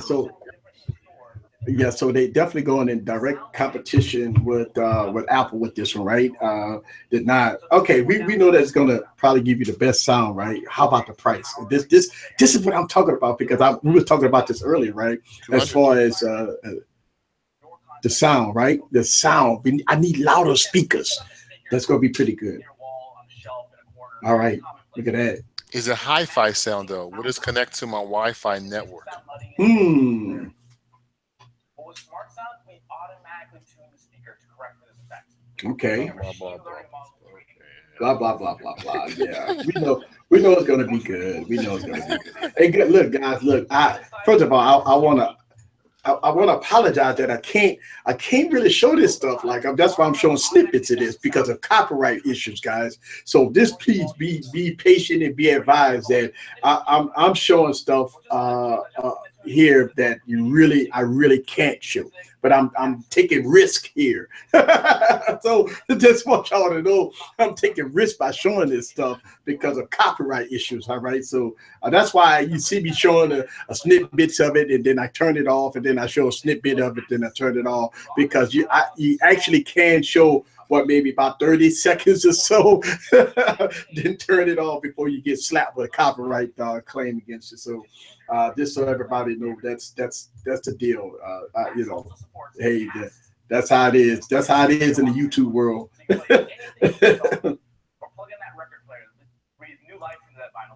Yeah. So Jack there. Yeah. So the S8 boss says stock Android is overhyped.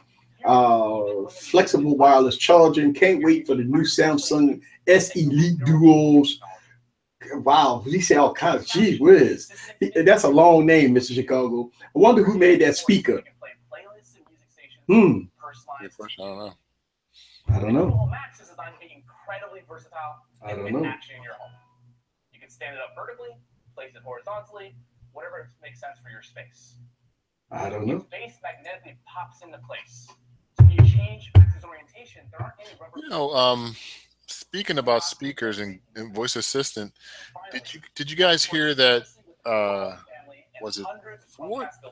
I think it's Ford. They're going to start putting Alexa in their cars. Yeah, Amazon One. I mean, ooh, that's three. Oh God.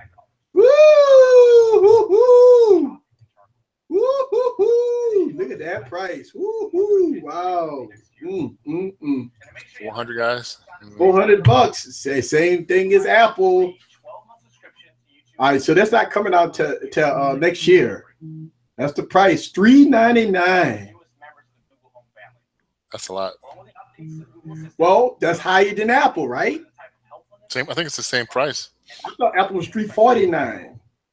Really? Yeah, I think Apple's $349, and this is $399.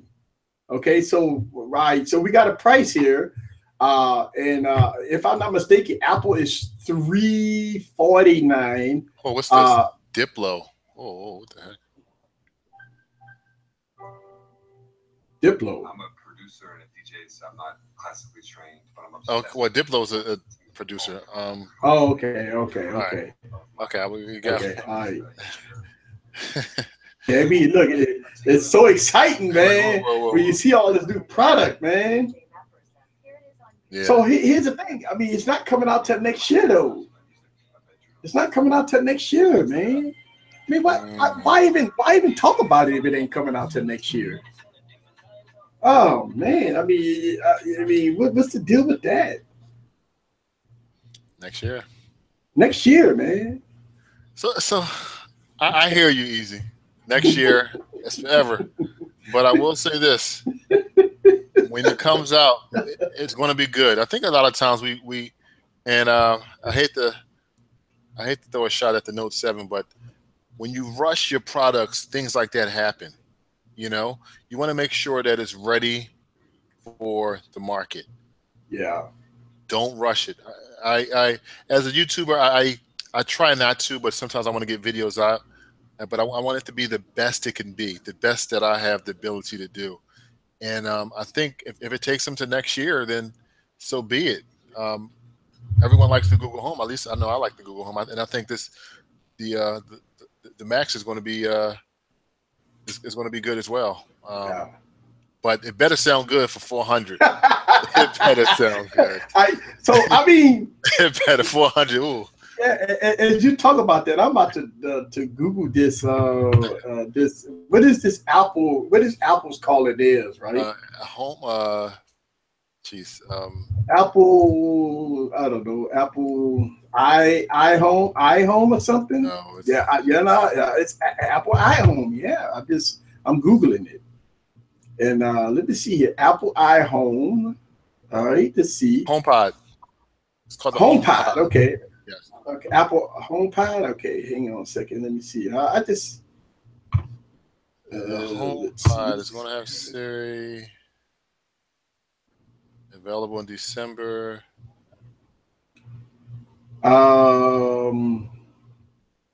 Let's see. HomePod, HomeKit. All right. Oh, Pixelbook.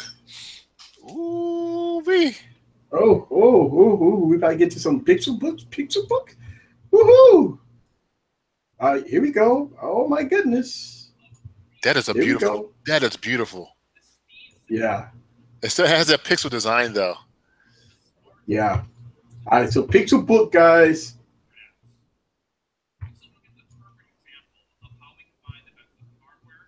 All right, so Pixelbook. USB-C. It's gonna have a fold. You can fold it around to use it as a tablet. Then, easy. What price? Well, it's gonna probably be about I'll say $500-600. What you think? I think $1,000. $1,000, yeah. Especially when now we start to see all this trend of everything that's going sky high. Yeah, look at that. That's beautiful. 4-in-1 design. Here we go. 4-in-1 design, guys.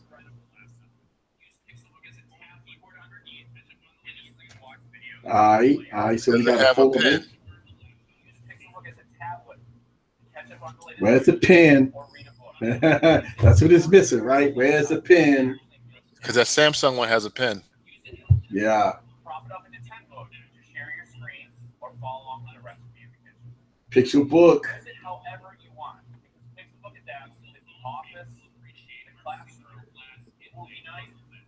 Yeah. Pixelbook.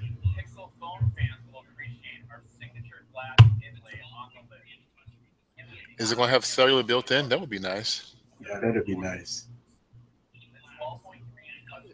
QHD LCD display, touchscreen, 235. Yeah. All right, 12.3 inch, 235 PPI. All right, so we can see this. Oh, $2,000 Canadian. I'm sorry, Canada. Oh man, I'm so sorry about Canada, man. I had guests on here, and tonight I got guests. It can't be 1,200. Oh, wait. i5, i7 processors, right? What is running? It's gonna run Windows. What is it running? Chrome. Chrome with an i7 processor, 16 gigs of RAM on Chrome OS. But it's going to have Android apps. Yeah, but okay, so that's a lot of power. That's too much power. I mean, it's not if it's not running an operating system. Like, what you gonna use? Okay, so it's gonna connect to your Pixel phone, right? Because you need internet for Pixel, right? I mean, you need internet for this Chrome thing, right? I will say I used to use Microsoft Office, but I actually use I use Google Docs now, and I use Google Sheets for my office needs now. Right. I'm just used to it. But the question is, if it's running Chrome OS, right? Mm-hmm. I mean, you need an i7 processor with 16 gigs of RAM to run Chrome OS. I mean, it's not running an operating system. Everything is web based. Well, I mean, you could get the Play Store, right? But I mean, that's a lot of power, man. Google Assistant built in.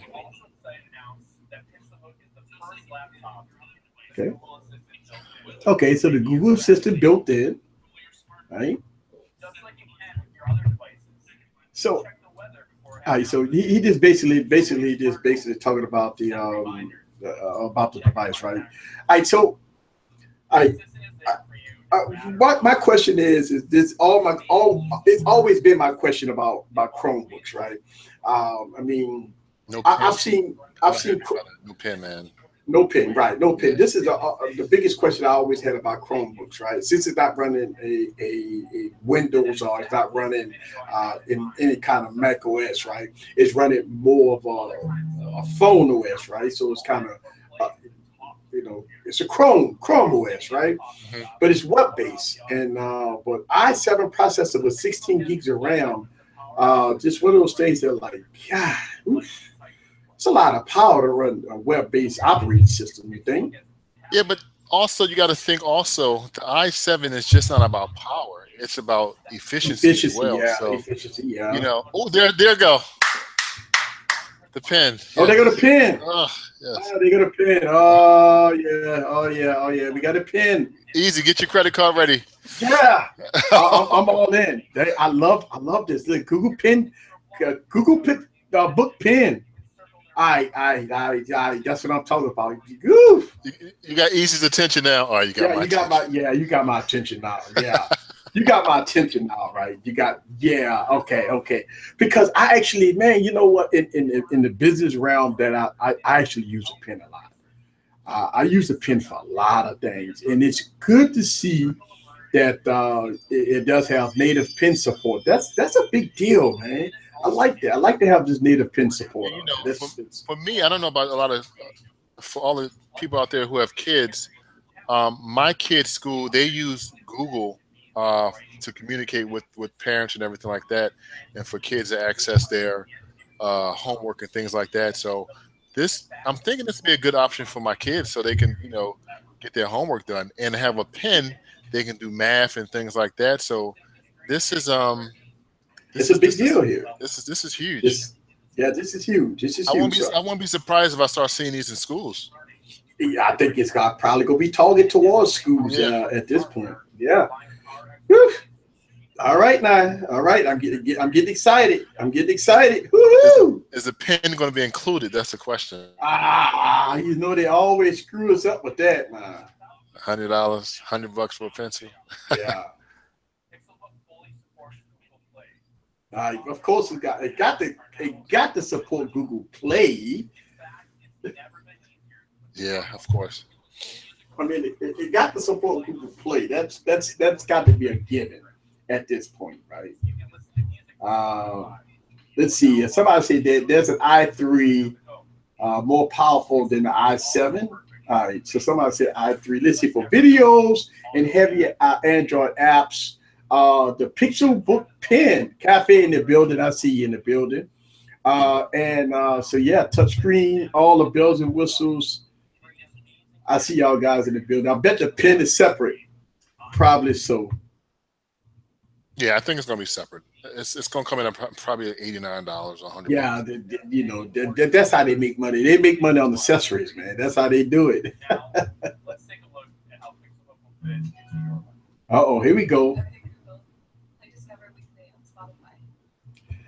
Spotify. Yeah, so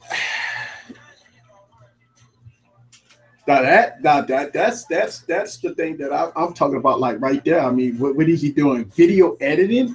He doing photo editing on that thing? So he doing photo editing. I've just seen the part that he just used a photo, and he did some photo editing. But obviously, you can do that type of stuff. So it's pretty interesting to see here what's going on here. Using the pen.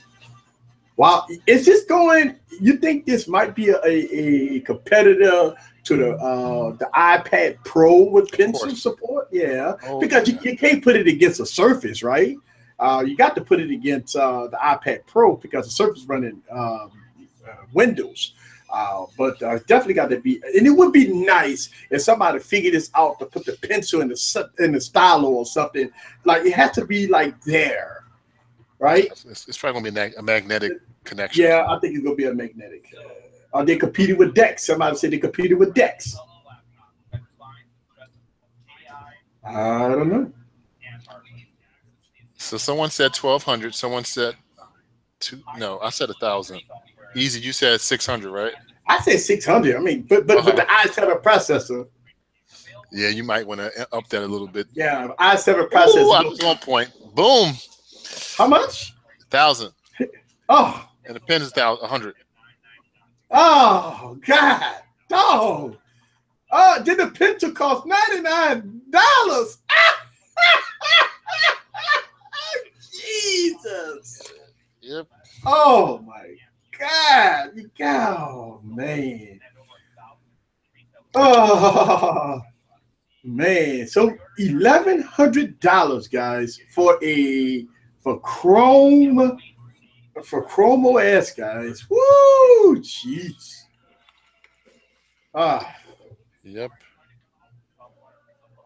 All right, so we're about to get into the up, Pixel. Now we are a whole hour in this keynote address, and finally we're gonna start talking about the Pixel. No, maybe set-top box, Android Wear. No. We got one more thing, right? I mean, they've been so quiet with Android Wear, though. I haven't heard any noise from Google about Android Wear. Oh man, $1,011. All right, so $1,100, and somebody said yes before tax. Yes, before tax. Oh my goodness, boy! I tell you what, 2017 has, and it started in 2016, by the way. 2017, the prices has went to the roof. I mean, we've seen situations where now the price is astronomically high, guys, and it's with no doubt it's the same thing. It is very, very high, very, very high. Yeah. All right, here we go. We about to get into the Pixel. About time, right? Man. I have to tweet this out. All right, Google Pixel. Google Assistant in your pocket, whichever device right now that's running Android 7.0 got the Google Assistant, right? So it's not only exclusive to the Pixel anymore. So you got here we go, Google Pixel 2. All right, the best of Google built in. Woo, look at that. Oh my God.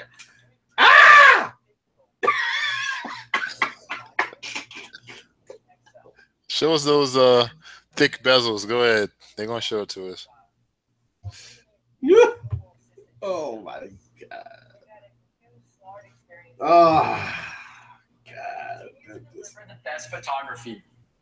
Plus, we're introducing some innovative new products to complement your Pixel experience. We do all this by bringing together the best of hardware, software, and AI. Let's begin with the design.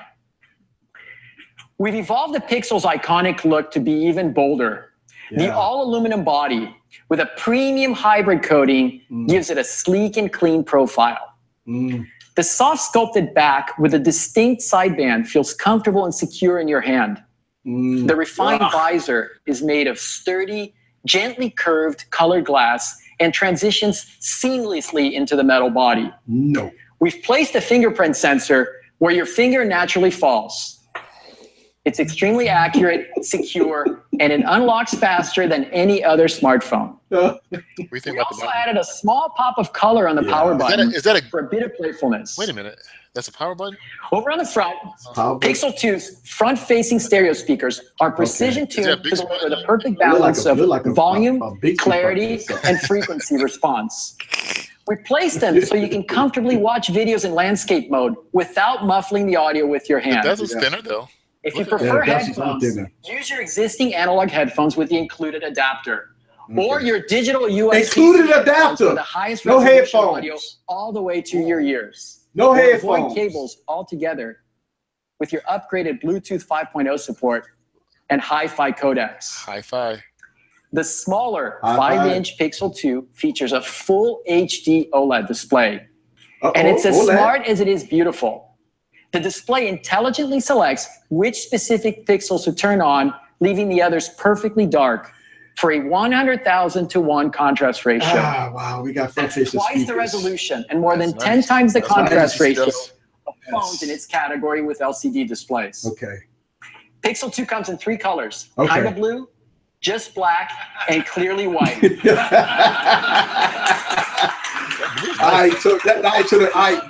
That's good. I like those colors. So let's talk about the display on the XL. The 6-inch Pixel 2 XL was designed with innovative. I like those colors, right? We elegantly curved the glass to bring the display to the edges for a full screen immersive viewing experience. The glass. The screen supports 18:9 QHD plus resolution with over 4.1 million pixels, which equals 538 pixels per inch for amazing detail. We tuned the display to take advantage of the wide color gamut for vivid and realistic Talk colors. about the camera. We've integrated a circular polarizer, which lets you enjoy the screen even while wearing sunglasses. And we've optimized the displays on both phones for virtual reality. They're both daydream ready. Well The done. Pixel 2 XL comes in 2 colors, just black and the stylishly simple black and white. Give me the black Feel one, free man. to choose whichever size Pixel you prefer because you'll get the same great experience on both. We don't set aside better features for the larger device. All right, what's the price? Both devices.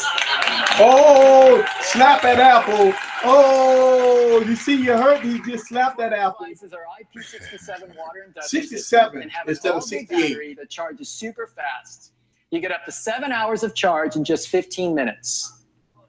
Now, Sabrina from the Pixel product team is going to take us through the new Pixel 2 UI and some cool and useful features. All right. So we got it. All right.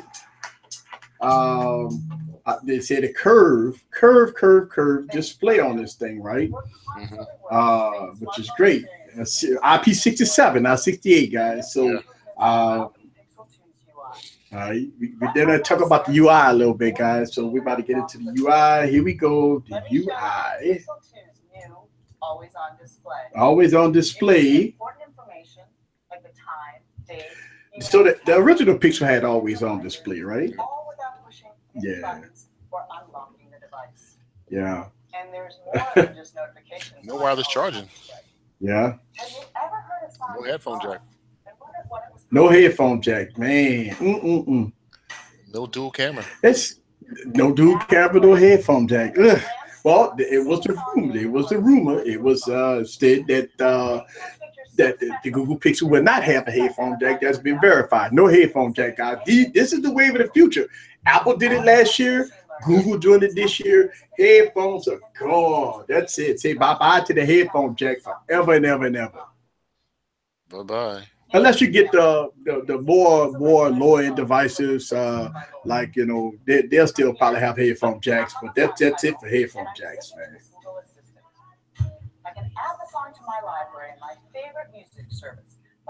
So basically, they just basically talking about the Google Music and stuff like that, guys. Nothing too special, not too spectacular right now. And right, so somebody said dongles. Yeah, you can have a lot of dongles everywhere. So let's go to a live demo. And so they're about to do some live demoing and all that stuff like that. So here we are on the new Pixel 2 home screen. So that's the home screen, guys. This is from our new collection called The Living Universe. The Living Universe. Notice subtle movements like the waves crashing. There is no app. Well, I guess you have to swipe up, I guess. At the top of the screen, there's a space called At a Glance. Okay, at a glance. That's clean though, boy. It is clean. Traffic, flight status, and more. I like that font. I mean, it's clean now. See that I've got a mysterious meeting coming up.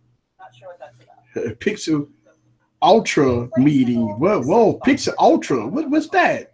We found that it's easier to reach. Why they have that on the top of the screen? It stays with you. Is that what they're going to call it? The Pixel Ultra? No, it shouldn't be. A quick tap in the Right? search box can help me find anything that I need. As I start typing, I don't know. I can see web search results at the top, but also contacts and apps from my phone. I can even drag an app from here. What do you think about the circle icons? Well, I like the circle icons. I mean, you know, that's a Google statement there with that. You know what I'm saying? So I think feature called Active Edge. squeeze. Just give your Pixel a quick squeeze where your hand naturally holds the phone. Oh man, that is HTC. Here's a quick demo. Y'all demo. I just squeeze the phone, take a selfie. Well, did HTC did that at the event, right? They squeezed the phone, right? Did HTC did that? They just squeezed the phone, took a picture just by squeezing the phone. Yep. Yeah.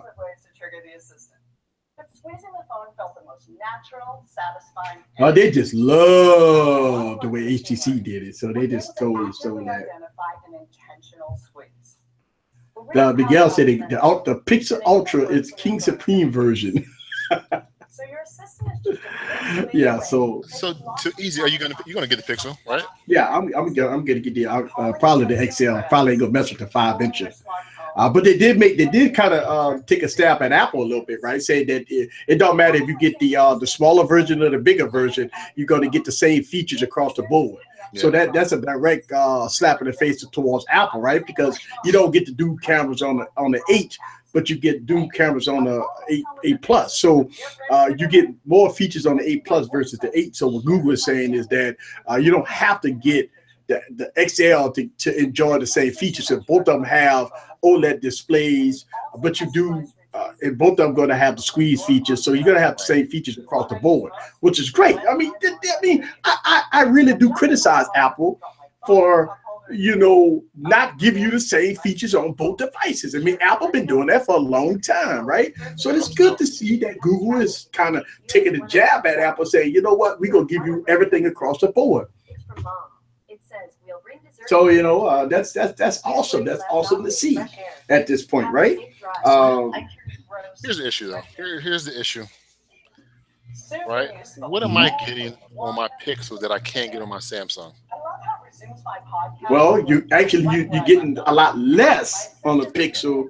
You're getting a lot less on the Pixel versus the Samsung, right? So that goes into your point, right? So if you try to compare a Samsung versus a Pixel, you get less.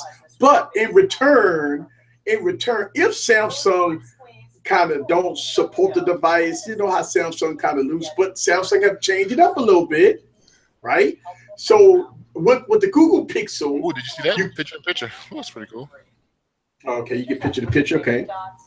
But with Samsung devices, if Samsung continue to support the device like they've done with the Galaxy S6, the Galaxy Note 5, right? They all got updated. So they're starting to get a little more TLC. If Samsung continue to do that, then you can't say, well, at least with the Google Pixel, I get my updates. Well, Samsung give you updates also. Yeah. So you might get it faster with the Google Pixel, and Samsung may be about a couple of months behind, but at least you're going to get the support. So you look at it like that too. I look at it like that too. Yeah. Have you ever asked yourself, what kind of puppy is that? Yeah, it's gonna kind of get into some type of photo type of thing. I thought somebody talked about that before in the keynote address, that you could point something towards an object. Don't Amazon have that, right?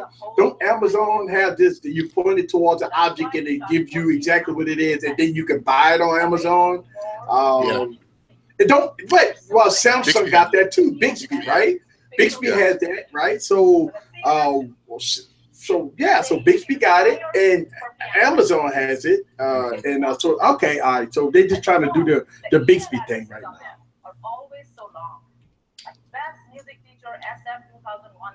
Yeah, ain't that so? All right, so what we see right now, didn't the Samsung event with the Galaxy S8 did the same thing by showing a picture of something and it get translated, so what they're showing right now is exactly what the Samsung Galaxy S8 event did, right? Using Bixby, point Bixby towards something, and it identified what it was. And you could translate it and stuff like that. So that's what Google is doing right now. It's kind of giving you an option to have those type of features. Did we get the specs? Let me see if I got the specs on the camera. Tell me all about this album that my music hits. They didn't really talk about the specs yet. I'm not sure if they're going to talk about the specs yet here. But I told y'all guys right here, you're going to get everything underneath the sun about the Google Pixel. So it was an 835, right? Easy. Yeah, it got to be the 835. You got to put the 835 in it. I don't think they're going to put the 836 in. I don't think the 836 ready. The rumor was a 1.8. The 7 or 8 megapixel camera.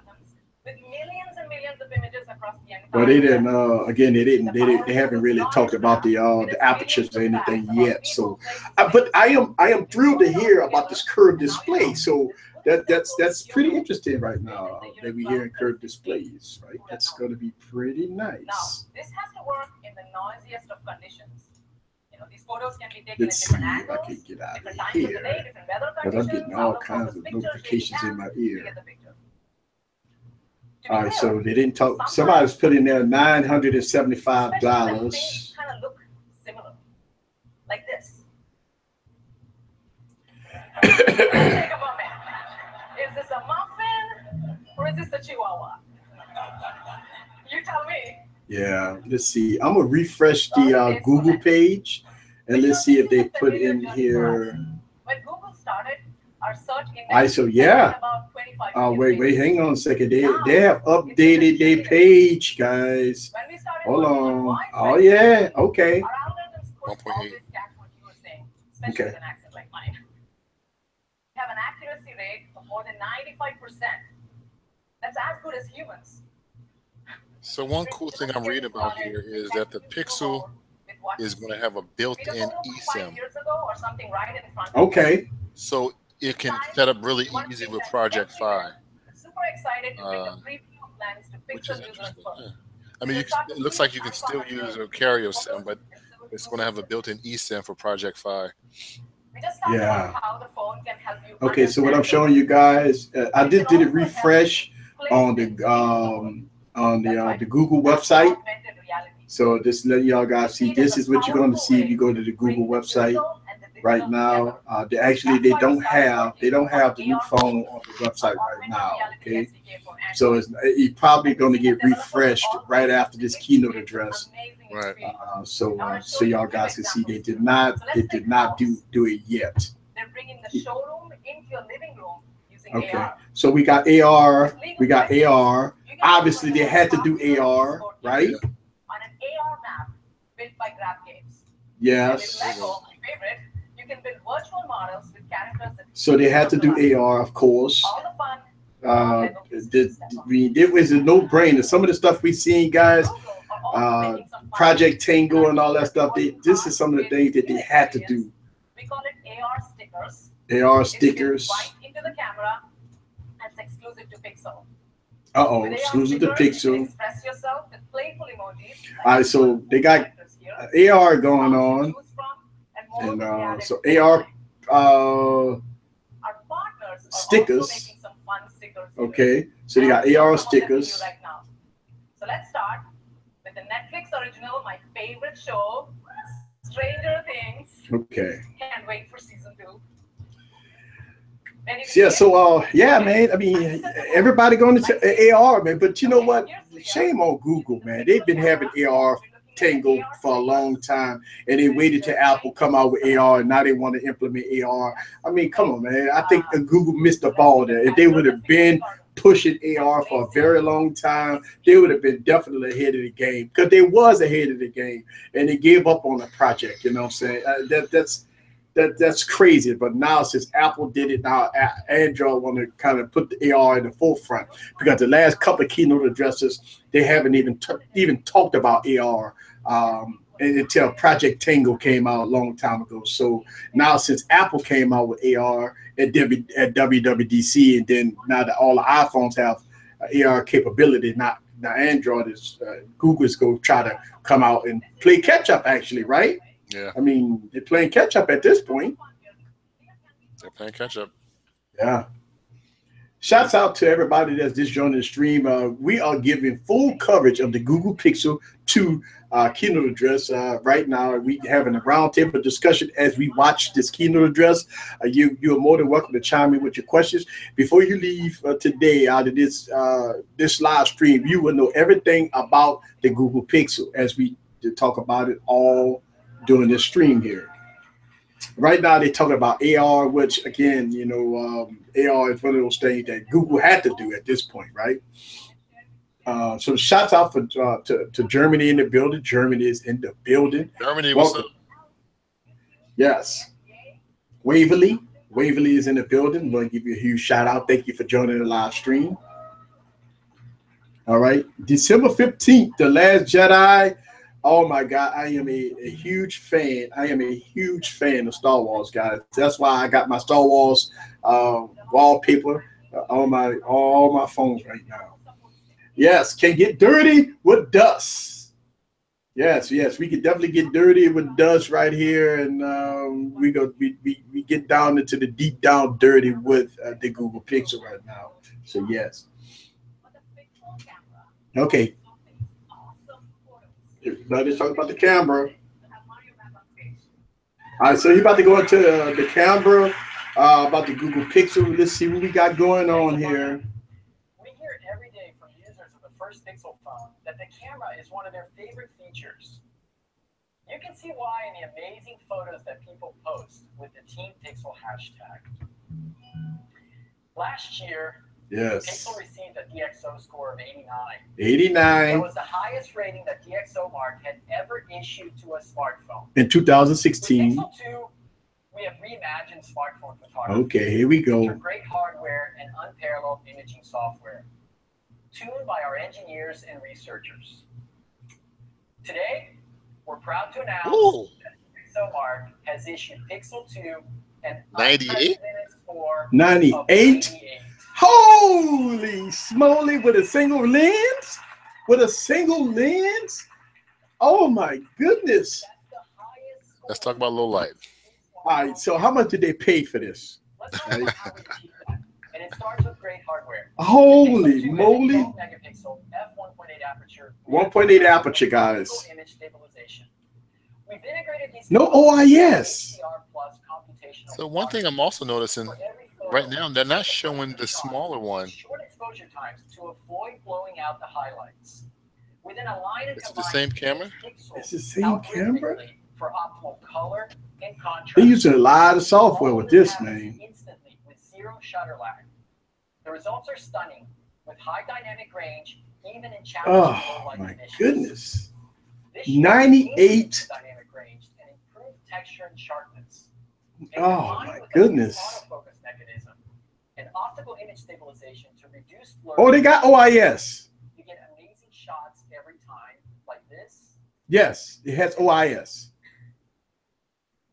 Pixel 2 That's also beautiful. brings you portrait mode. That's beautiful. But we're implementing it a little bit differently. Okay. We're applying Google's unmatched computational photography and machine learning. Portrait mode lets you take professional-looking shots with a blurred background to make the foreground pop, like what you might capture with an SLR camera. Other smartphones do this by combining the images from two cameras. Pixel 2 does portrait mode with just one camera and machine learning. What's unique about Pixel 2 is that it can generate a true depth map with a single lens. Okay. So you get beautiful portrait shots without needing a second camera. The way this works is that the Pixel 2 camera includes a dual pixel sensor technology. This means that each pixel in an image contains a right and a left view. The difference in perspective from those pixels, combined with machine learning models trained on almost 1 million photos, means that this works on really hard cases, like a busy, colorful background. And yes, this does work with objects too. So and there's more. Is, would it work on the original Pixel if it's just software? Because of the Well, quality of obviously, they use a lot of software. They use a lot of software to achieve this. Woo! I mean, you think, well, you think that they're going to get the V30? Everybody been praising the V30 about the cameras, right?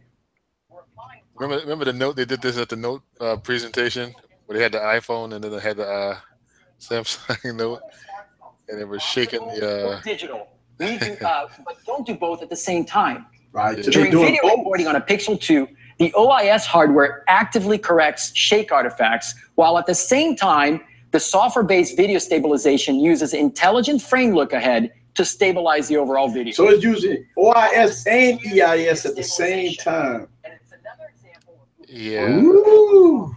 Okay, now. It's all about the software. It's all about the software. Even in low light, your videos look smooth and professional. Wow. The Okay. Pixel 2 camera also supports a feature called motion photos.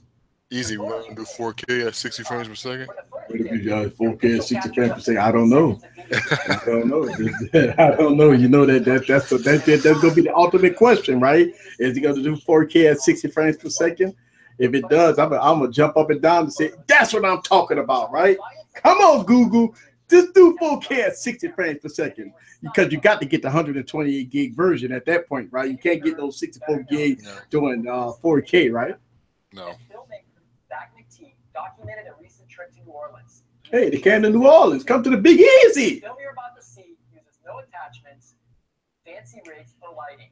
Woo! Video footage and stills were captured on I was thinking about you a few days ago, man. I made some. I think I did a pretty good job.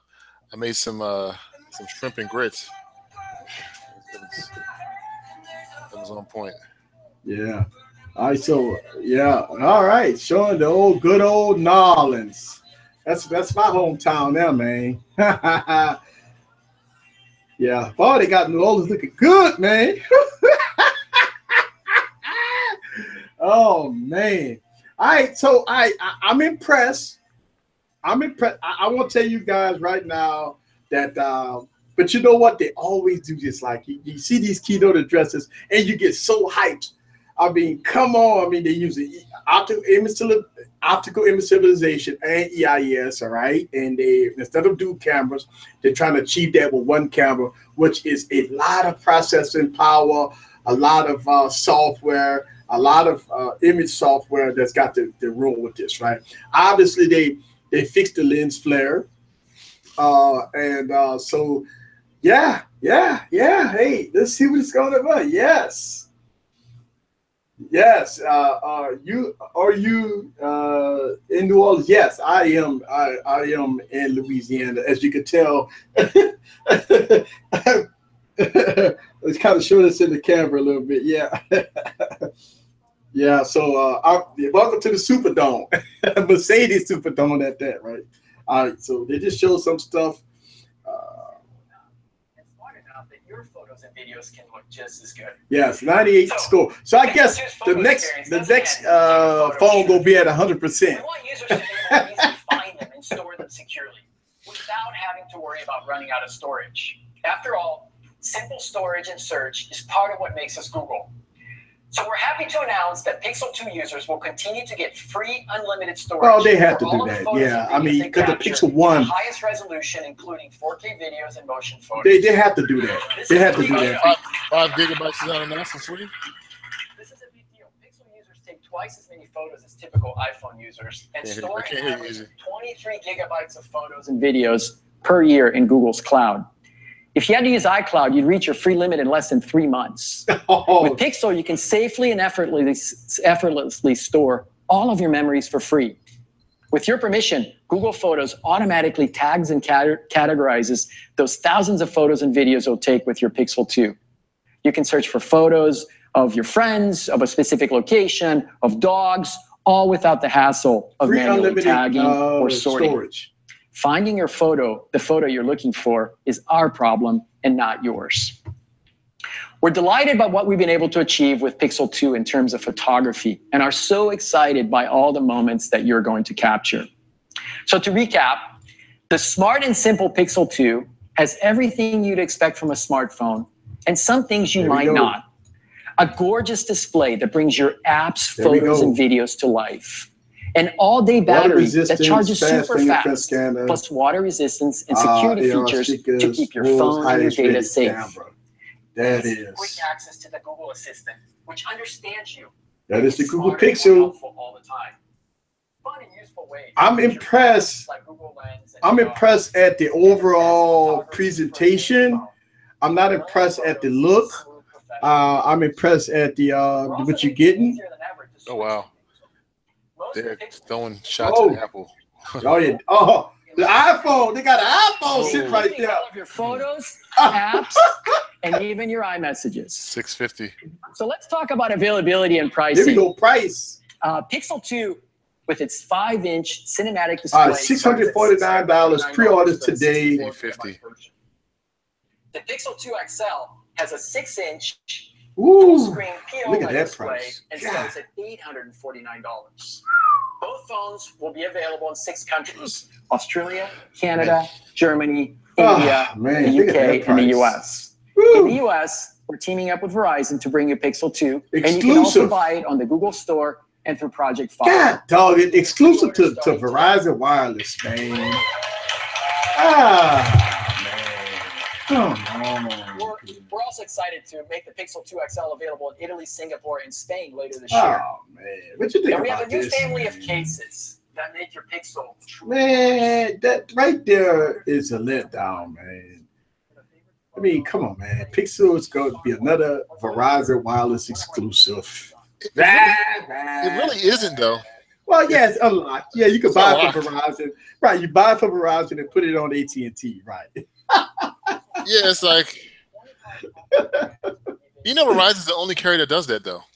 Yeah, they phones If you are go buy that unlocked. essential phone from Sprint, guess what? You can't use that nowhere else Oh, except yeah. Sprint. You got to buy it right from Central. Pixel 2 XL. 2-hour keynote address. It looked like we're almost right at the end, guys. I told y'all guys we're going to talk about it. We're going to get into it.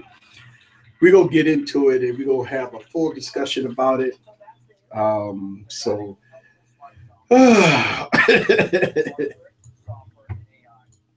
more thing? No, one more thing. One more thing. Let's see. No, that's it. Oh, wait. Oh, nah, it's just a commercial. Nah. Not a commercial. All right. That's it, right? That's it? I think so. That's it. That's it. All right, guys. So let's get into the full roundtable discussion about the Google Pixel. I am going to search the web and see by any chance the Google Pixel is updated on the website. Let's see.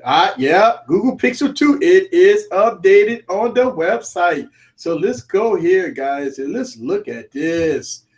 It's updated on the website. So let's take a peep at it. All right, here we go.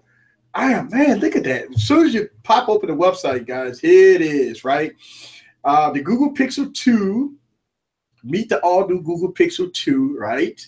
All right, so it is updated. Let's go straight into the phone here. All right. That is, man, I am not a fan of that. Now, why we got that orange button right there? Did they really say why they have that there? I mean, I know that's the power button, right? What is it about this right here, right? Aesthetics, probably aesthetics, just to kind of. Yeah, but think about it. It's an orange button with a black and white shell. Well, yeah, I guess.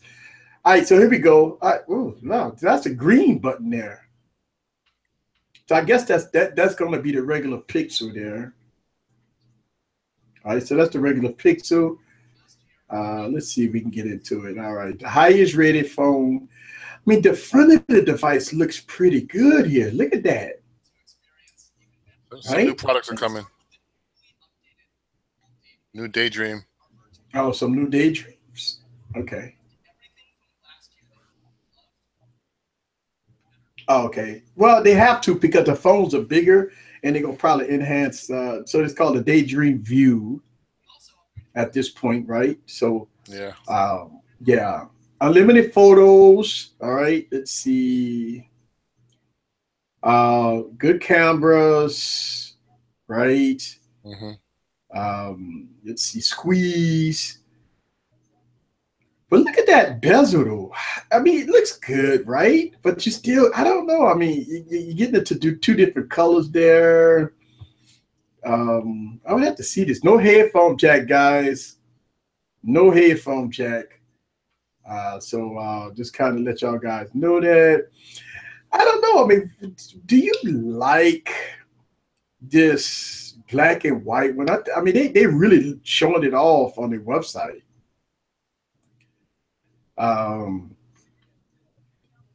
Let's see. Did they talk about the speakers? Well, I mean, all right, so front-facing speakers, right? Water resistance, right? We got water resistance, right? And look at that. You know, everything they're showing off is they're showing off the black and white phone there. Mm-hmm. And look at that. Huh. I don't know, man. Are you digging this black and white one or what? I like it. You like it? Okay. I don't know, man, but the black one is The black one look pretty slick too. yeah. I mean, you can put a case on anyway, so it's like. Well, I like clear cases. But I actually that's a I like this blue looking color. Is that a blue or silver? Looks blue. That's pretty. So that It's payment not like that deep blue we had from last year. This is a more of a sky blue, right? There you go. Payment options, $27. Yeah, yep. Payment options, $27 a month. That's going to be for the smaller Pixel, by the way. Oh, they're doing headphones too. Easy. I see that headphones. Let's see. Let's get into it. Let's get into the headphones, right? Let's get into it. They talk about headphones. Let's see, headphones. All right. Wow. Okay, so look at those headphones. Let's see. In Google Excel is $11.59 Canadian. Ooh, very expensive in Canada. The Pixel Buds. Somebody just said that they're very huge. Yeah, they do look pretty big. They look pretty big in your ear. Yeah, they do look pretty big. I don't know if I can wear that in my ear. What you think? That's pretty huge. It is. That's huge. That is huge. I don't know. I mean, look at it. She got it in her ear, right? I don't know. I like that is pretty big, man. That's that's kind of big, man. Oh, it's all right. So it got functionality in it.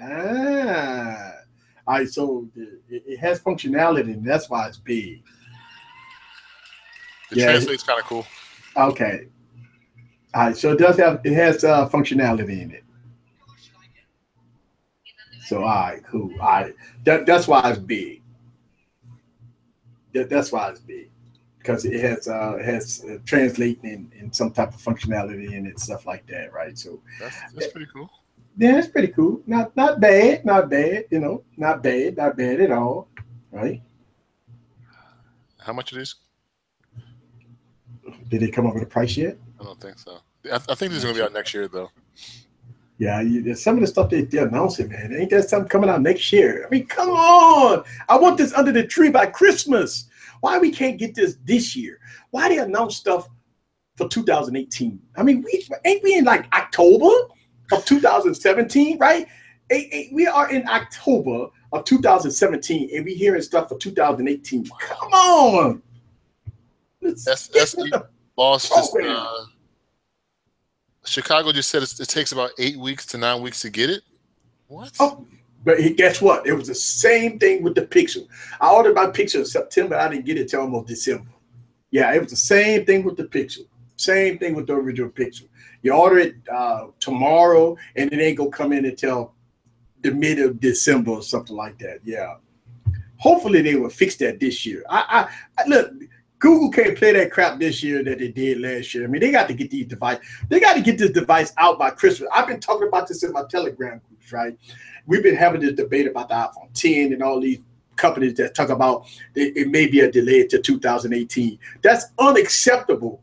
You got to get this product out by Christmas, right? That's the target date, right? I mean, You got to get these devices under, if I'm going to buy iPhone 10, right, I'm not going to buy iPhone 10 in 2018. If I can't get it by Christmas, then it's a no-go for me, right? So, I mean, I won't buy iPhone 10 in January, February. I mean, I'll buy iPhone 10 in November, December, get ready for my stocking stuff for that I wanted before Christmas to put it underneath the tree for my daughter, right? Mm-hmm. If I can't get it, then I take that $1,000 and do something else with it, right? I mean, that's the whole thing there, right? I mean, why? What is the problem but not announcing a product and not having your ducks in a row and not having stuff ready to go, right? Come on, man. This stuff got to be ready to go. I don't understand that. All right, so they're talking about Google Clips. All right, let's go to Google Clips. Let's get into this. I might want this. Can I let's see. Google Clips. Is that going against the what you call it? The little waterproof camera thing? Well, they had a product called GoPros? Front Row as well. Okay, so they're going against GoPros here. Let's see. Let's see what we got going on here. If they're going against GoPro. Wait, what? Did they just put that on flour bag of flour?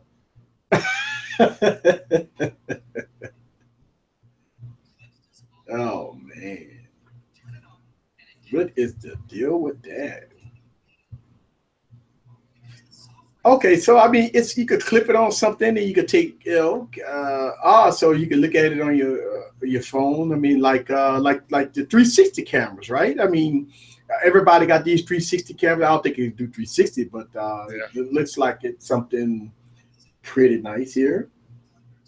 How much is this thing, man? I was looking for something more where I can live stream. Yeah, nah. This is probably does it have a micro SD card in this thing or something? Or what's the deal? If you guys, there's a product called Front Row. I think it's like $400. I can find it. It allows you to live stream. I was thinking about getting it, but yeah. 2.4 aperture. Okay. Well, I probably wouldn't expect it to be awesome quality. Yeah. 2.4 aperture. That's pretty decent. Not so bad. Mm-hmm. All right, so let's get into what's the internals on it, and what's the price, and how much storage you get on this thing. To miniaturize the type of powerful machine learning that only a few years ago needed a supercomputer. Let's take a look at what Clips actually captures. So here's some clips I've captured with my family at home.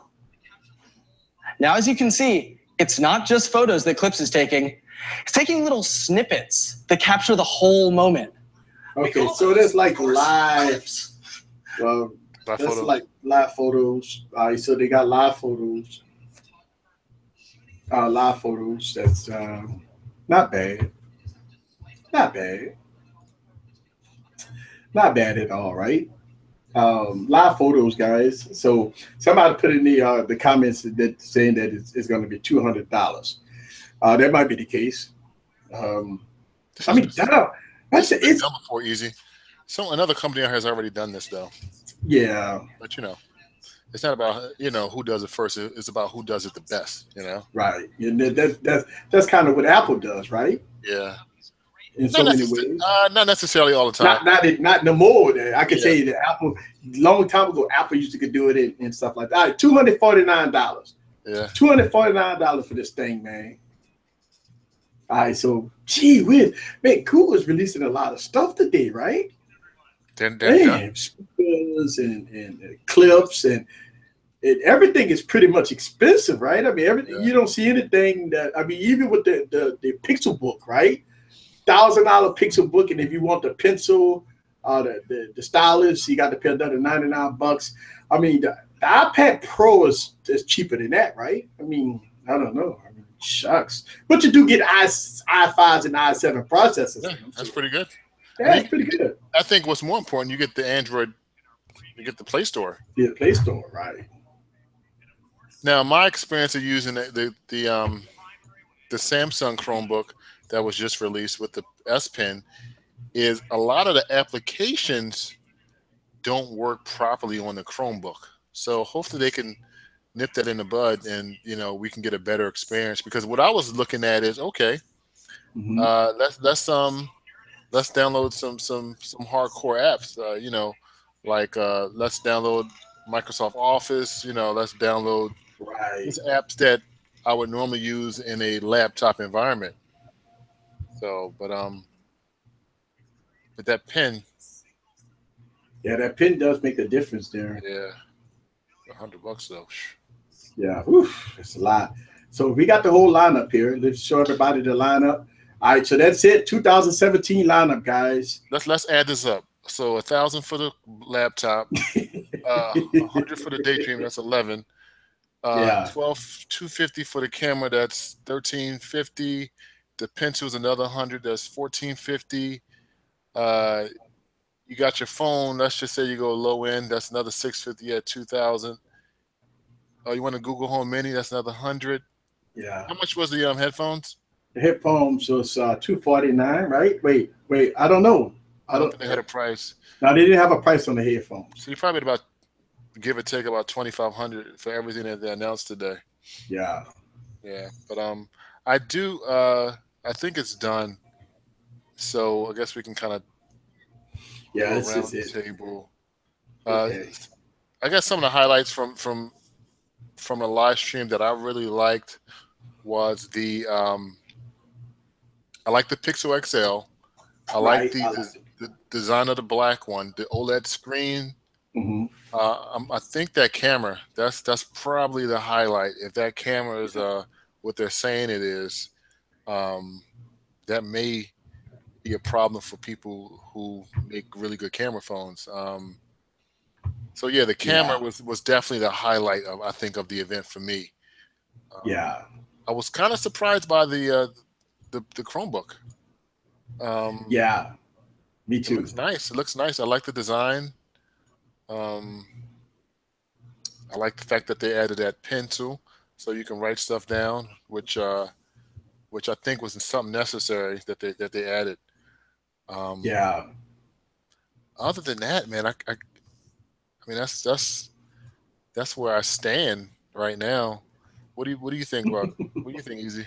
Well, let's get into it, and let's go to the Pixel, the Google website here, so y'all guys can see this. Let's get into it and let y'all guys see here.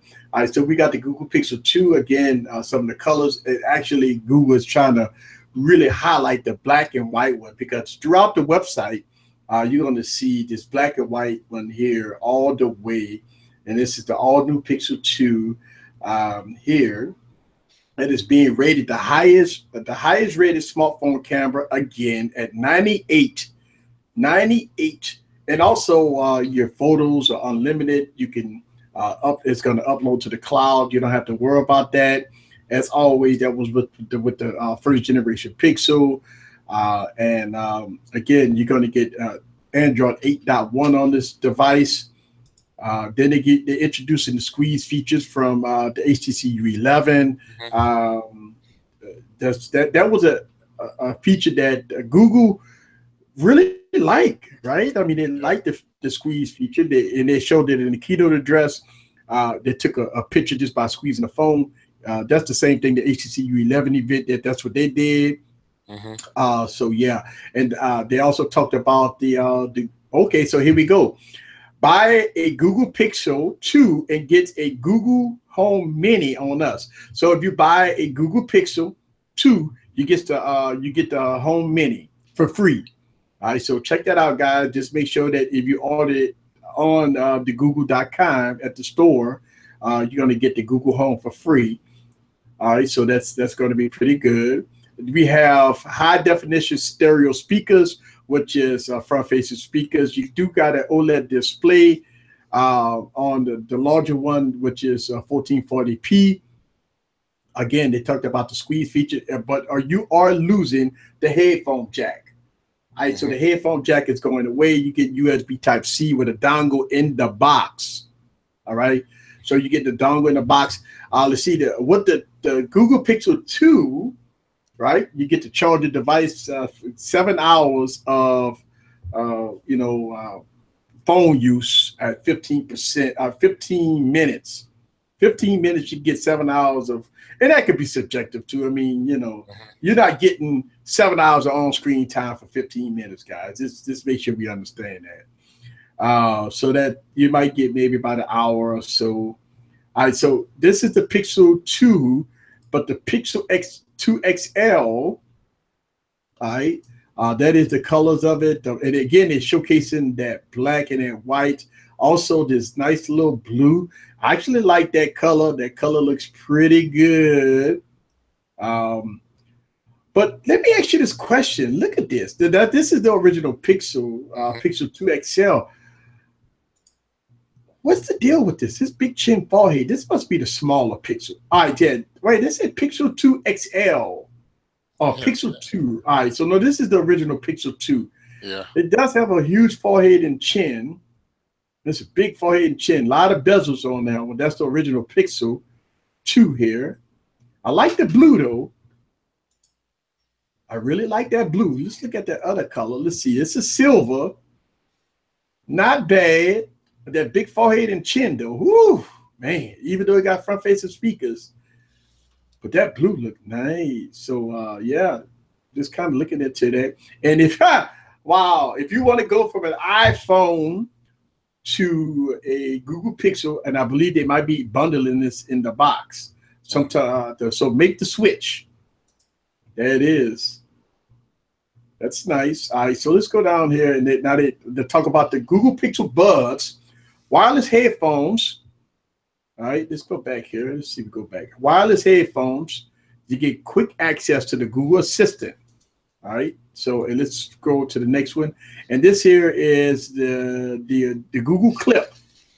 All right, so you can get those candid moments at right here. Look at that.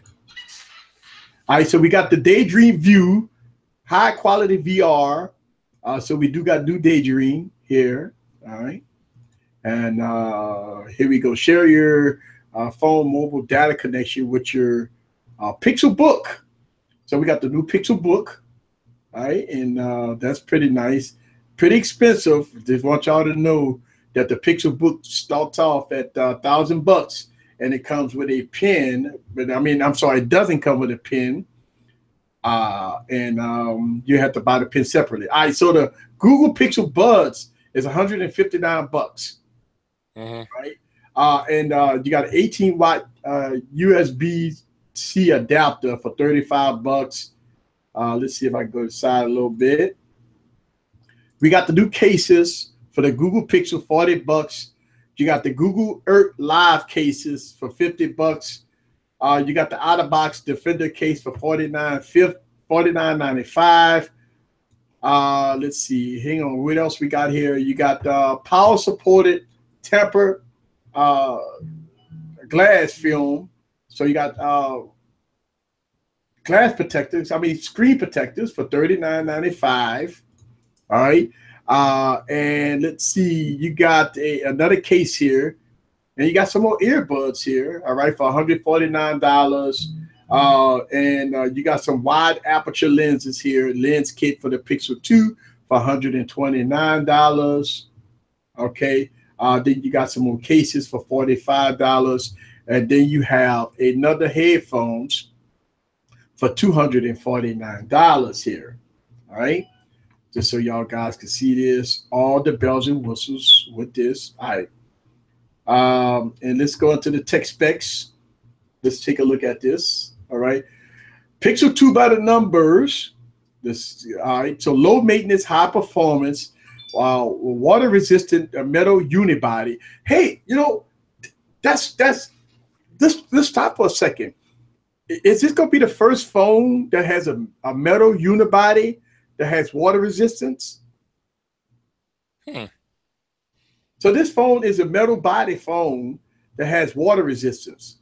Is this going to be the first? I mean, what other device has a metal body with water resistance? It's IP67, by the way, not 68, but it still has water resistance. That's pretty interesting. So that obviously the metal has to be coated with something. Yeah. All right, so we got the 835 processor. It's 7 hours, 15 minutes, whatever. But I'm digging it. But you know, look at the seams here. All right, it's even though it's unibody, and I understand they got to put the antennas and stuff in there.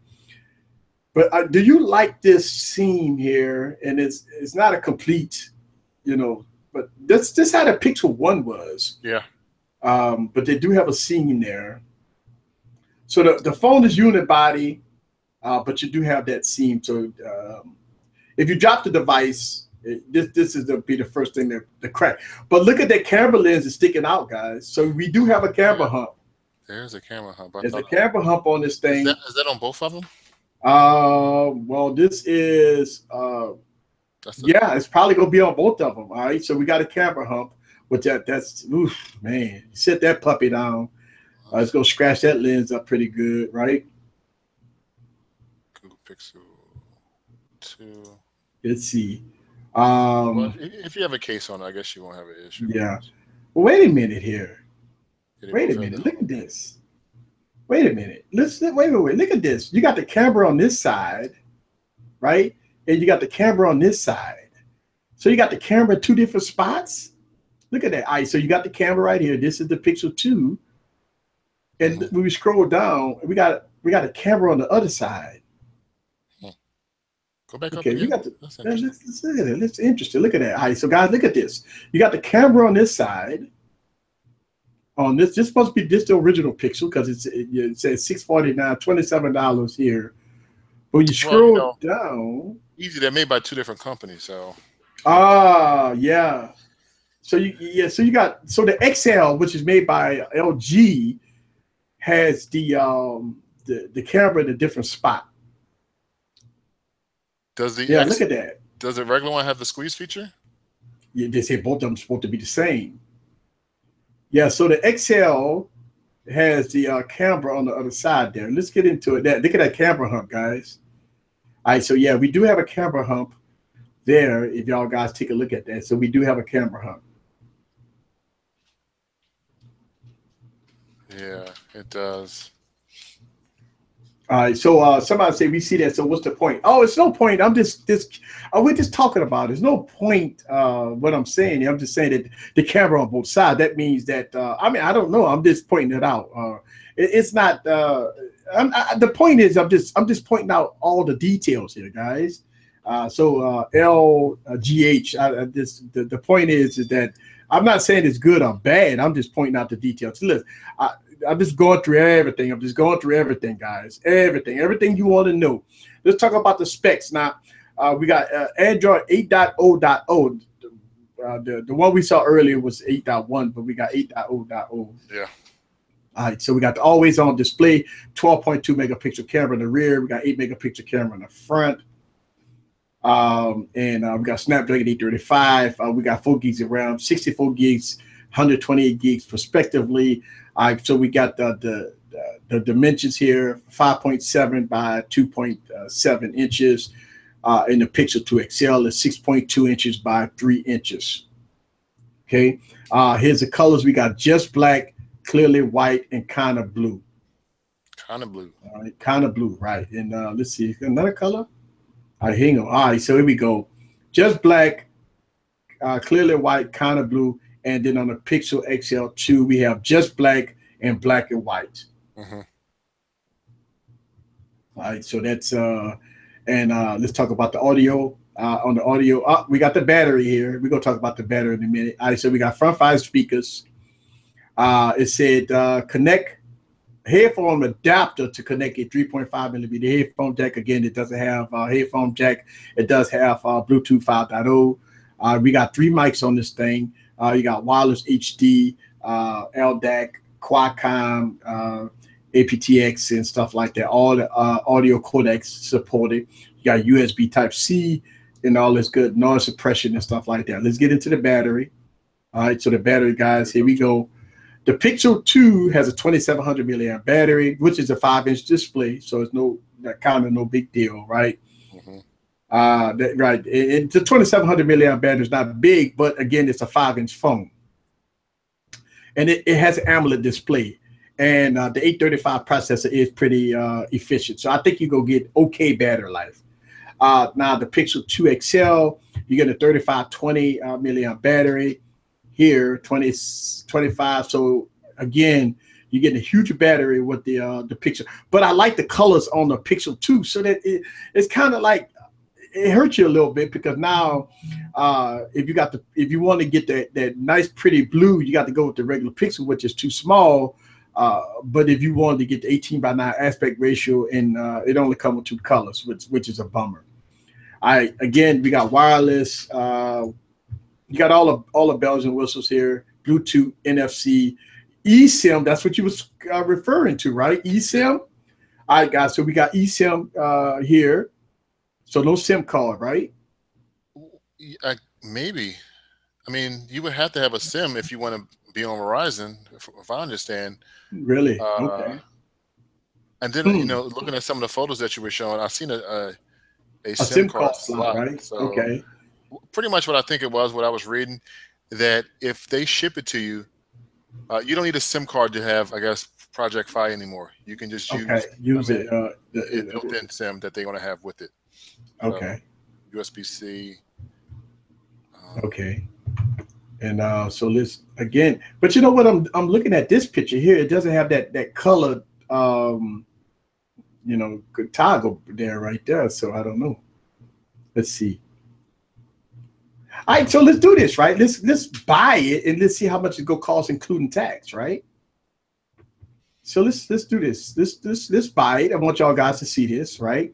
All right, so Verizon, including the SIM, you get it unlocked. So let's go and click unlock. I want y'all guys to see this. Let's go down and go through the whole thing here, and let's get to just black. And let's go for 64 gigs, right? And I don't want to get the care, and I want to just ships in 2 to 3 weeks, guys. Not bad, right? So it's $849 or $35 a month for 24 months with Google financing, right? So let's go buy. All right. All right, here we go. $849, right? Let's see. There it is, $849. All right. Let's go to checkout. What y'all got to see? Go all the way to the rooter to the tutor. Okay. And obviously, let's go back because I don't want to show that type of information. Duh. But yeah, $849. There it is, guys. All right. And going from there. There it is. So $849, you can get it for $849, and there it is. All right. Let's go back. I don't know, man. I'm looking at this. I'm looking at this phone here with this black and I don't know, man. You like the black and white, right? It's different. It's different. Okay. Let's see if we can see a SIM card, a slot here, right? Okay, so that's they're talking about the first generation. Let's see. Okay, let's go here. It is crazy. Only showing one side, right? They're showing one side of the device. They're not showing the other side. Okay. Easy. I'm getting unavailable on my channel right now. You get unavailable? Yeah. Sorry about that. Okay. Just real quick. Because I actually got another page open and I'm seeing everything here. Yeah, mine is showing unavailable. Like you can't even buy it now, which is really. It might. You said, wow. You think it's sold out? Unavailable. It's sold out. Think it's sold out? Yeah. Well, that's a bummer. Oh, hold on. Let me refresh it. No, it's saying buy now. Hold on. Okay. That's weird. Unavailable. Yeah. Well, we went through the whole process here, and it's not showing unavailable. So obviously, it's unavailable. All right. So again, guys, this is one of the reasons why we do these live streams, so y'all guys can get everything, all the coverage, and everything you need to know about, you know, the Google Pixel and this event like this here. So let's get into y'all guys' questions here. Let's see. Thanks for the information. I converted to English and pounds. All right, so a lot of people just trying to see how the cost of the device. Let's get it. Let's go back here. Let's go back to the website, man. Let's a lot of people still want to get some information here. Let's go back to the website. Let's go back here. All right, so we're back on the website. All right, and yeah, my page says unavailable too. So a lot of people saying it's unavailable. I just went through the whole process, and I guess when I went back, it all of a sudden now it's unavailable. I should have bought it, right? I should have got it. So obviously. There's no Google Pixels for us, right? So just note, and I was, let me see, because I was just on Verizon's website. Normally, you'll be able to get it easier with them. It's so weird. I don't understand how you can get a phone easier through a carrier than the manufacturer, but that's another. Yeah, that's another show. Let me go to Verizon's website here, phones, because it's not even on their homepage. They're still showing the iPhone 8 on their homepage, which is kind of. Right. Some people saying that it's $12.89 plus 13% tax in Toronto, Canada, and for the Pixel XL2, 128 gigs. All right, so yeah, it is. Let's see, Pixel 2. I'm gonna do a Pixel. Okay, so let's go to get some more recaps, guys. Let's go back to this laptop. Right, let's talk about that for a second. Let's get into this here. All right, so we got the Google Pixelbook. All right, we needed this. It's because the last Chromebook that came out that wasn't even a Chromebook. That was an Android tablet. So, all right, so let's look at this. Costs $1,000, guys, and it looks pretty good, right? Nice little design. All right, so let's look at that, and it's a foldable type tablet here. It looks nice, but look at that. It got all the foldable stuff, and I like that pencil. And it's probably gonna get stuck to the side. There's gonna be some type of magnetic thing there. So there it is, and you know, and it's gonna run Chrome OS, right? The first laptop built in with the Google Assistant. Let's see, our thinnest laptop ever, which is 10.3 millimeter aluminum unibody. All right, so that's how that roll, and you can get all the Google apps. All right, that let's see, say it works with the pen. Let's see, I see got Sketchbook. I see only got 2 apps that has a pen support, which is Squid and Sketchbook. All right, so let's see, works with Google Assistant. Virtually no lag, all kinds of support, and pressure sensitivity. Now look at that pencil. Now that looks like the same looking pencil that you get with the Surface, right? That looks like a Surface pencil there. Looks very similar. Look very similar to the Surface pencil. All right, so that looks very, very similar to that. All right, so let's look at that. Very similar.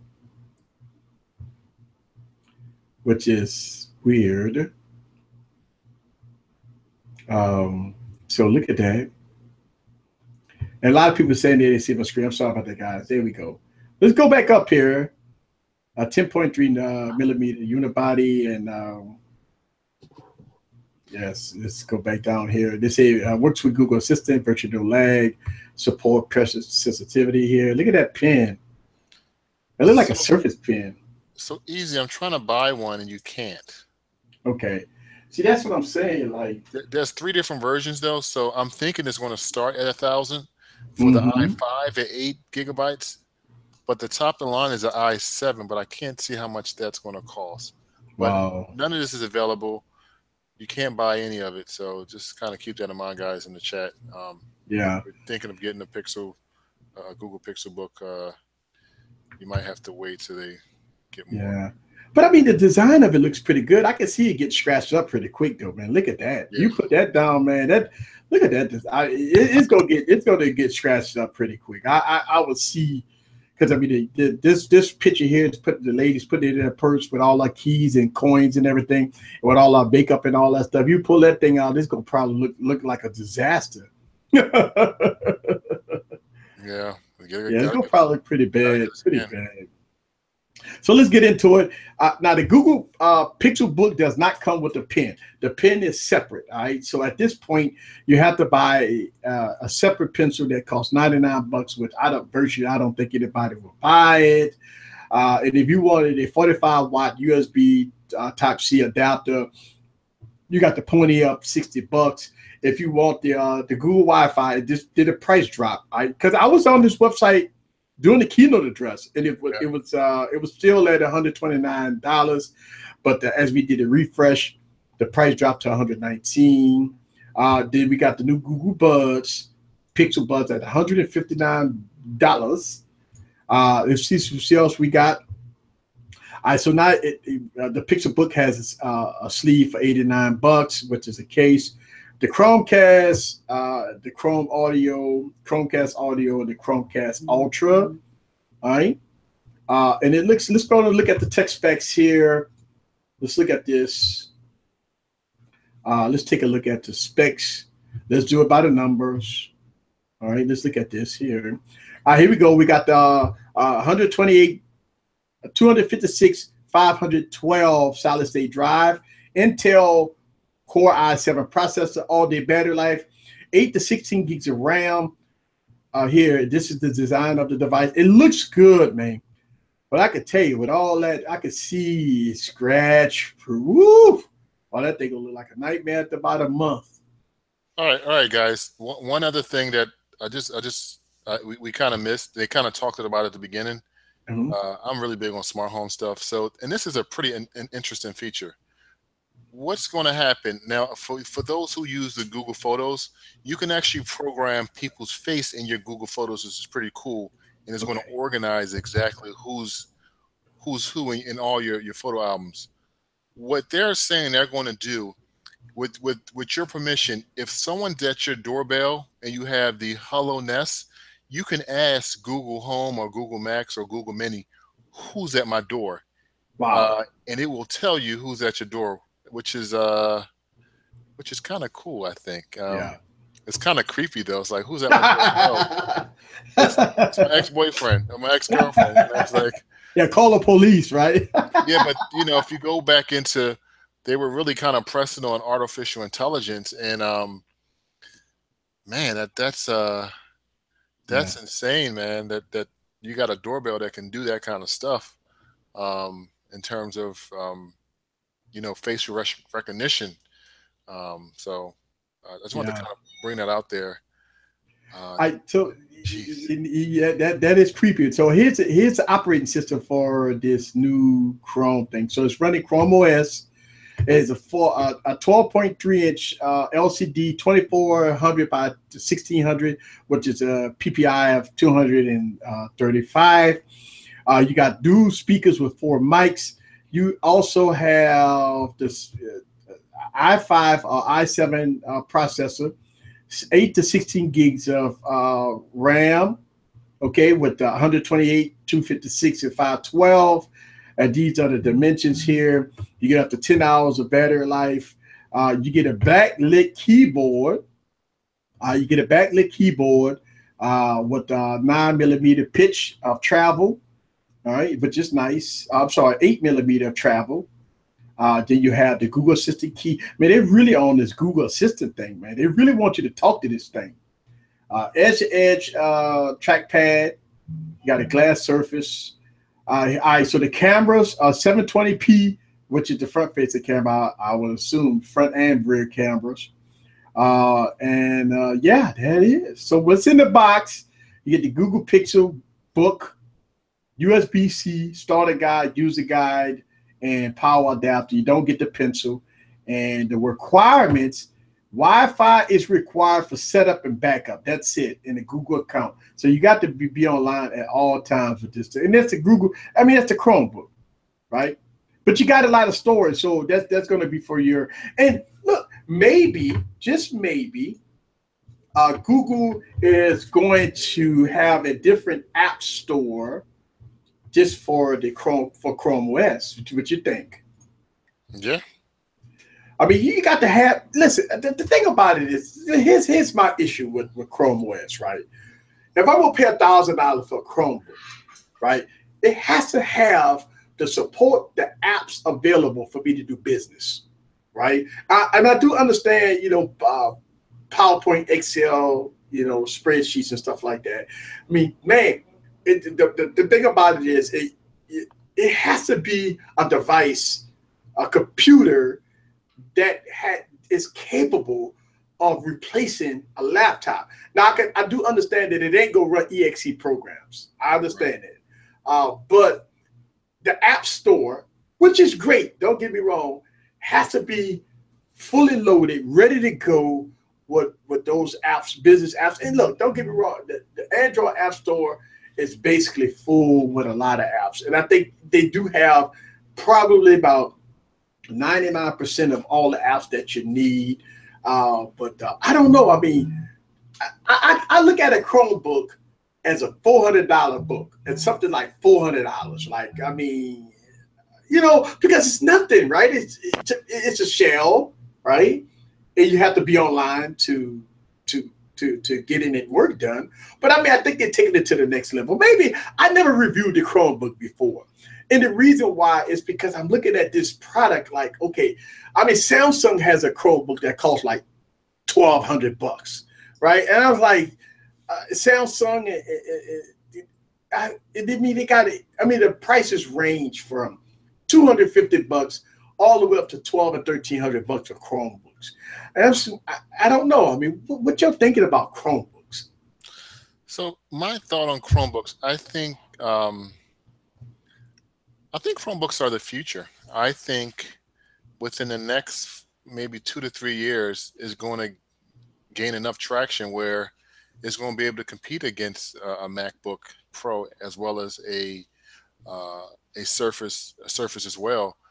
But I think it takes time. You got to use it.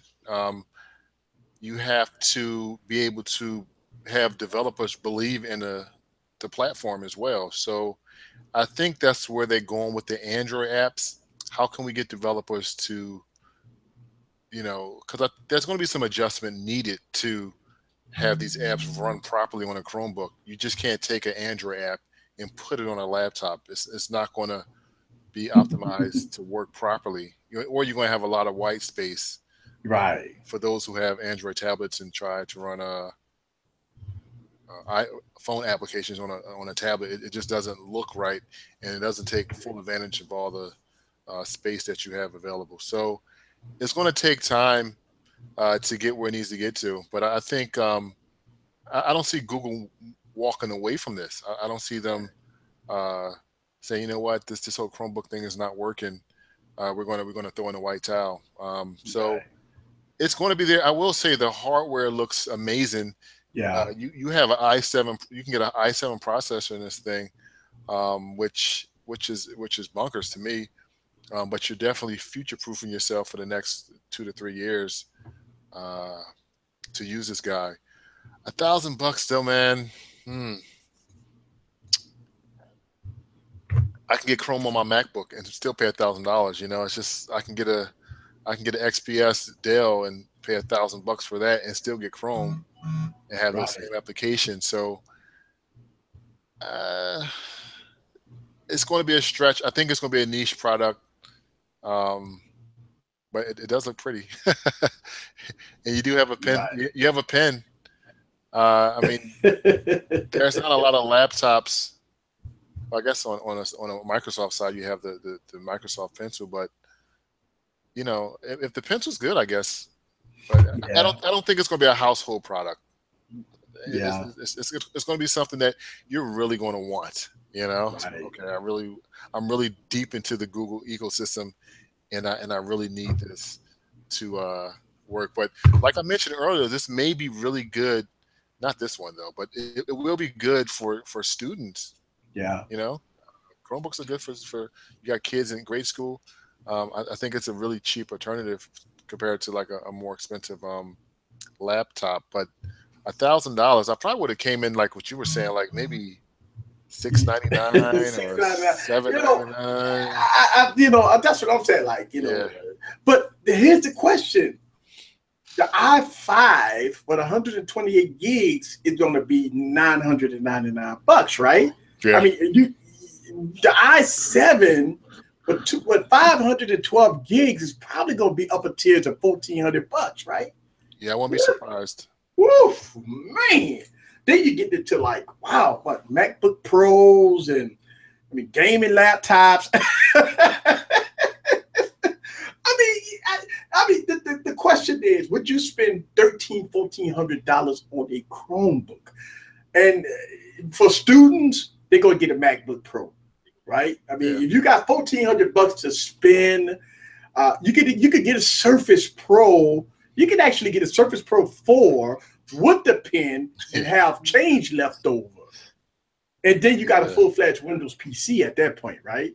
With an i5 processor, because I mean, you could get a Surface Pro 3 with the pen, i5 processor, and I mean, what is like $700? I mean, it's like $600. I mean, you could get a full-fledged PC. Let's be honest, you could get a PC for $450, right? I mean, that you could get that now, right? And with i5 processors.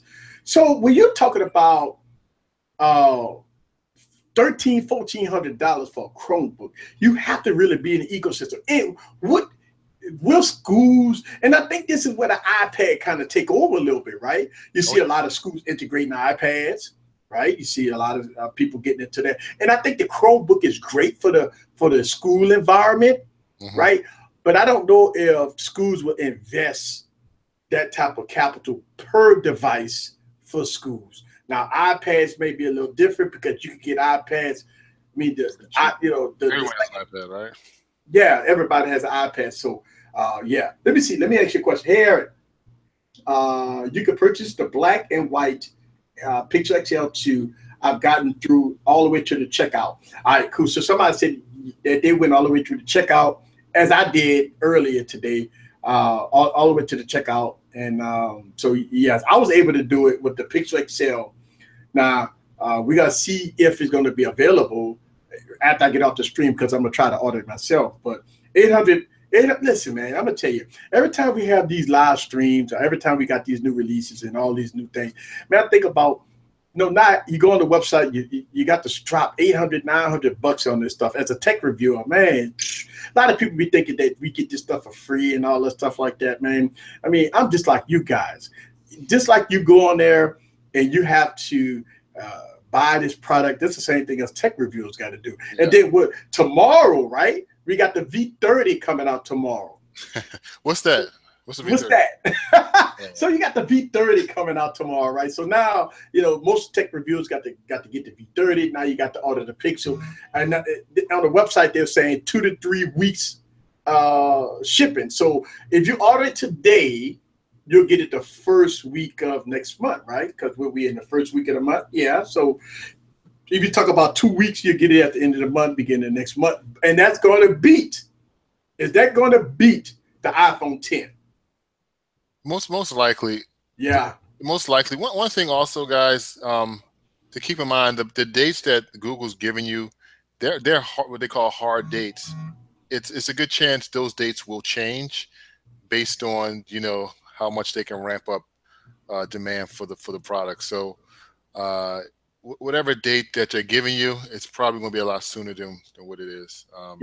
Again, like someone mentioned before, Samsung has a really large market of Android devices. So, you're not going to find a lot of people ordering this device if they have Samsungs. And, most of all the devices already came out this year anyway. So all the new devices already came out. So a lot of people have already used their upgrade, or they're already starting their payment plan. So this is, I guess this one and iPhone are the last two of the year.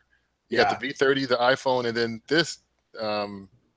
I think that's it for the year. Then we'll be back the next year when we start seeing new devices again next year. So right. So LGH said no press contact at LG, and look, I don't specifically know what that means, but no press contact at LG. Yeah, I'm not sure that question. I want to answer that question. They said, yeah, the V30 in the shadows. Mm-hmm. I want to install Visual Studio on my Note 8. Okay, yeah. Well, you listen. A lot of people always ask the question on how I be running Windows 10 on my Note devices and stuff like that, because I use VPN along with I use cloud services, and I use cloud OSs and stuff like that, and so that's how I use VPN with a cloud OS that I have in the cloud that's running a version of Windows 10.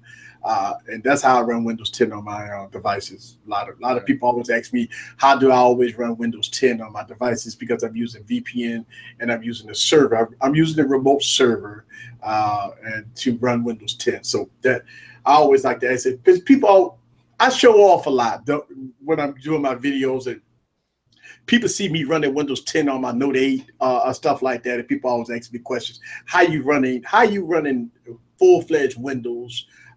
And I'm doing like like you were saying, Virtual Studio and stuff like that, and I'm running all kinds of stuff on my phone. It's like, how you doing it? Well, it's a remote server using VPN, so that's how I'm doing it. All right, let me answer this question. See, I meant to ask whether or not do you know anyone at LG who could send you a review unit? Let me tell you something. Me, my communication director, and my producer, we all contact all the OEMs, and I've the 3 years I've been on YouTube, I never received a review unit. Never. Actually, I've got emails back from some of these OEMs, and they told my people that there was no review units available. So those are the things that I get back from LG and from Samsung and all that stuff. Say they don't have any review units available. So I'm not privileged to get those review units, by the way. So I'm not at that point. Hopefully, maybe in the future that I will. But you know what? At the end of the day, I'm not gonna cry over spoiled milk. I'm just gonna go on and get the device and roll with it. But yeah, to answer your question, those companies has been contacted, and we didn't get the favorable response that I would like to get. So no, no review units for Easy Computer Solutions. Yeah. That's it. Let's see. At least Samsung invited you to the press. So that, to me, it was a good thing. I really appreciate that Samsung invited me to the press, right? But I only got to get in, right? I had to pay for my flight. I had to pay for room and board. That was in Manhattan, all right? The overall cost of the trip, I think I talked about it before, was above $1,400. So, so yeah, thank you, Samsung, for sending me to that event. But I mean, paying $500 a night in Manhattan, it was pretty steep, man. so it was yeah. Listen. They only gave me the invite to get in the event.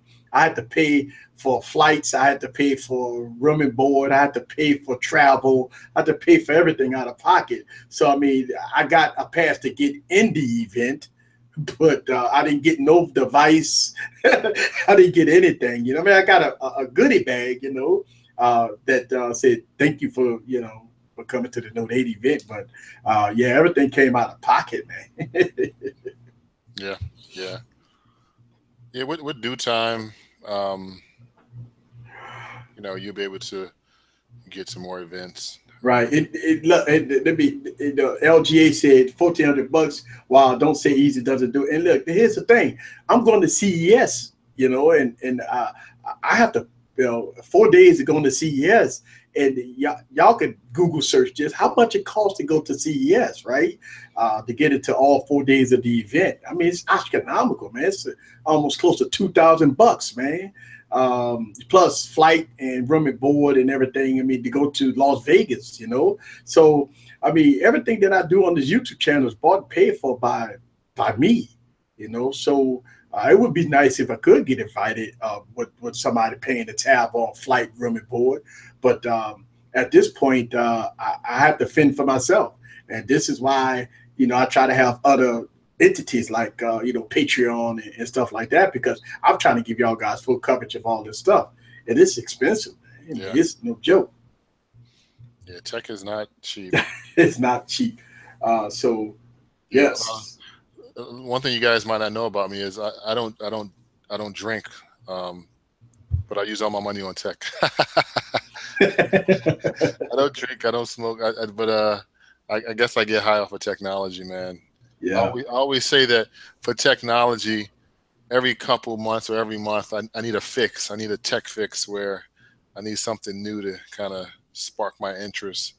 But yeah, technology is great, man, and it's exciting that we able to have a conversation with you guys out there, get your viewpoint on some of the products as well. That's the beauty of it, man. That's really the beauty of it, and that's why I do it.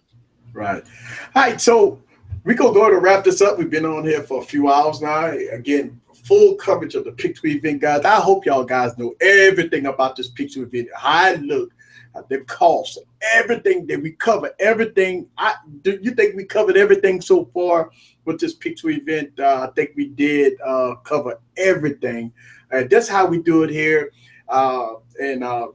But I still got more coverage because I got a live stream tonight. I got ladies night tonight. I got a full panel of ladies that's coming on tonight. So it's going to be a lot of fun tonight. I think we're going to continue the discussion about the Google Pixel. But I do have a full panel of ladies. Also, I have a full giveaway tonight. I am giving away a phone and a phone case tonight.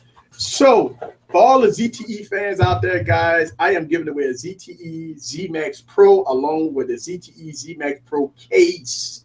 So, if you want to get this large 6-inch device, please stay tuned and tune in to the live stream tonight, guys. I will be mailing this out to somebody tomorrow.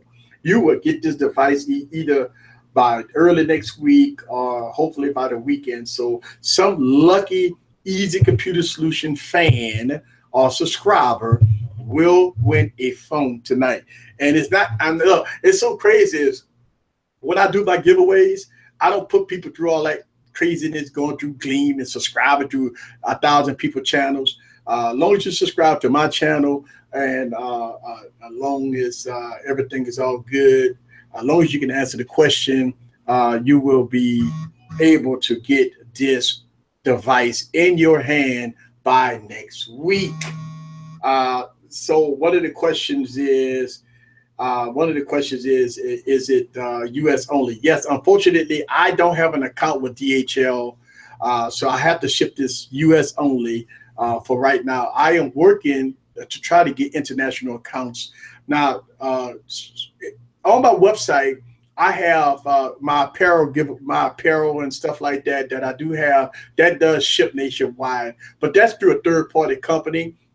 But this giveaway here is through me and the sponsor giveaway, and it's going to be US only here. But I am giving this device away tonight for US only right here.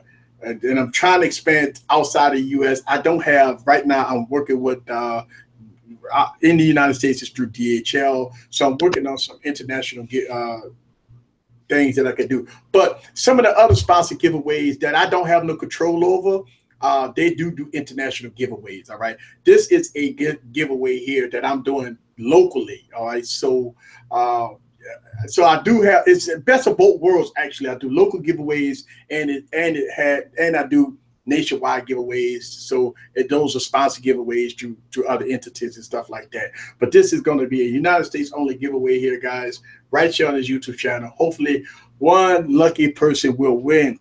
And a case so you won't break it. All right, so I'm giving a case and a fairly brand new phone out to somebody. And I got my Christmas giveaway coming up very soon, which I am going to give away a cup. I got to clear inventory, guys. I'll do this every year. So as I clear my inventory, that's good news for you guys, because as I clear inventory, you guys get all this product. As you may know, I got so many phones and devices back that I got to clear out, get ready for 2018. And some of the phones that's not collectibles, I got to get rid of.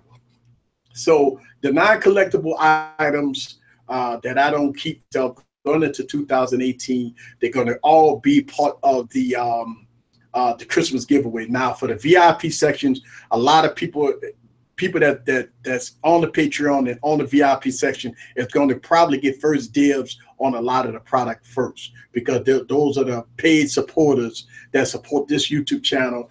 So they're going to have first dibs on the giveaways first. So, but this giveaway that I'm doing tonight, it's a YouTube giveaway, so it's no big deal. But I do have a lot of future giveaways that's coming up. But I'm doing a huge giveaway tonight, so y'all guys can be a part of it. So yes. All right. Any final thoughts before we get out of here? No final thoughts. I just want to thank everyone who tuned in today. Shout out to Easy for helping me gain some exposure to my YouTube channel. You can find me on Snapchat, Instagram, Facebook.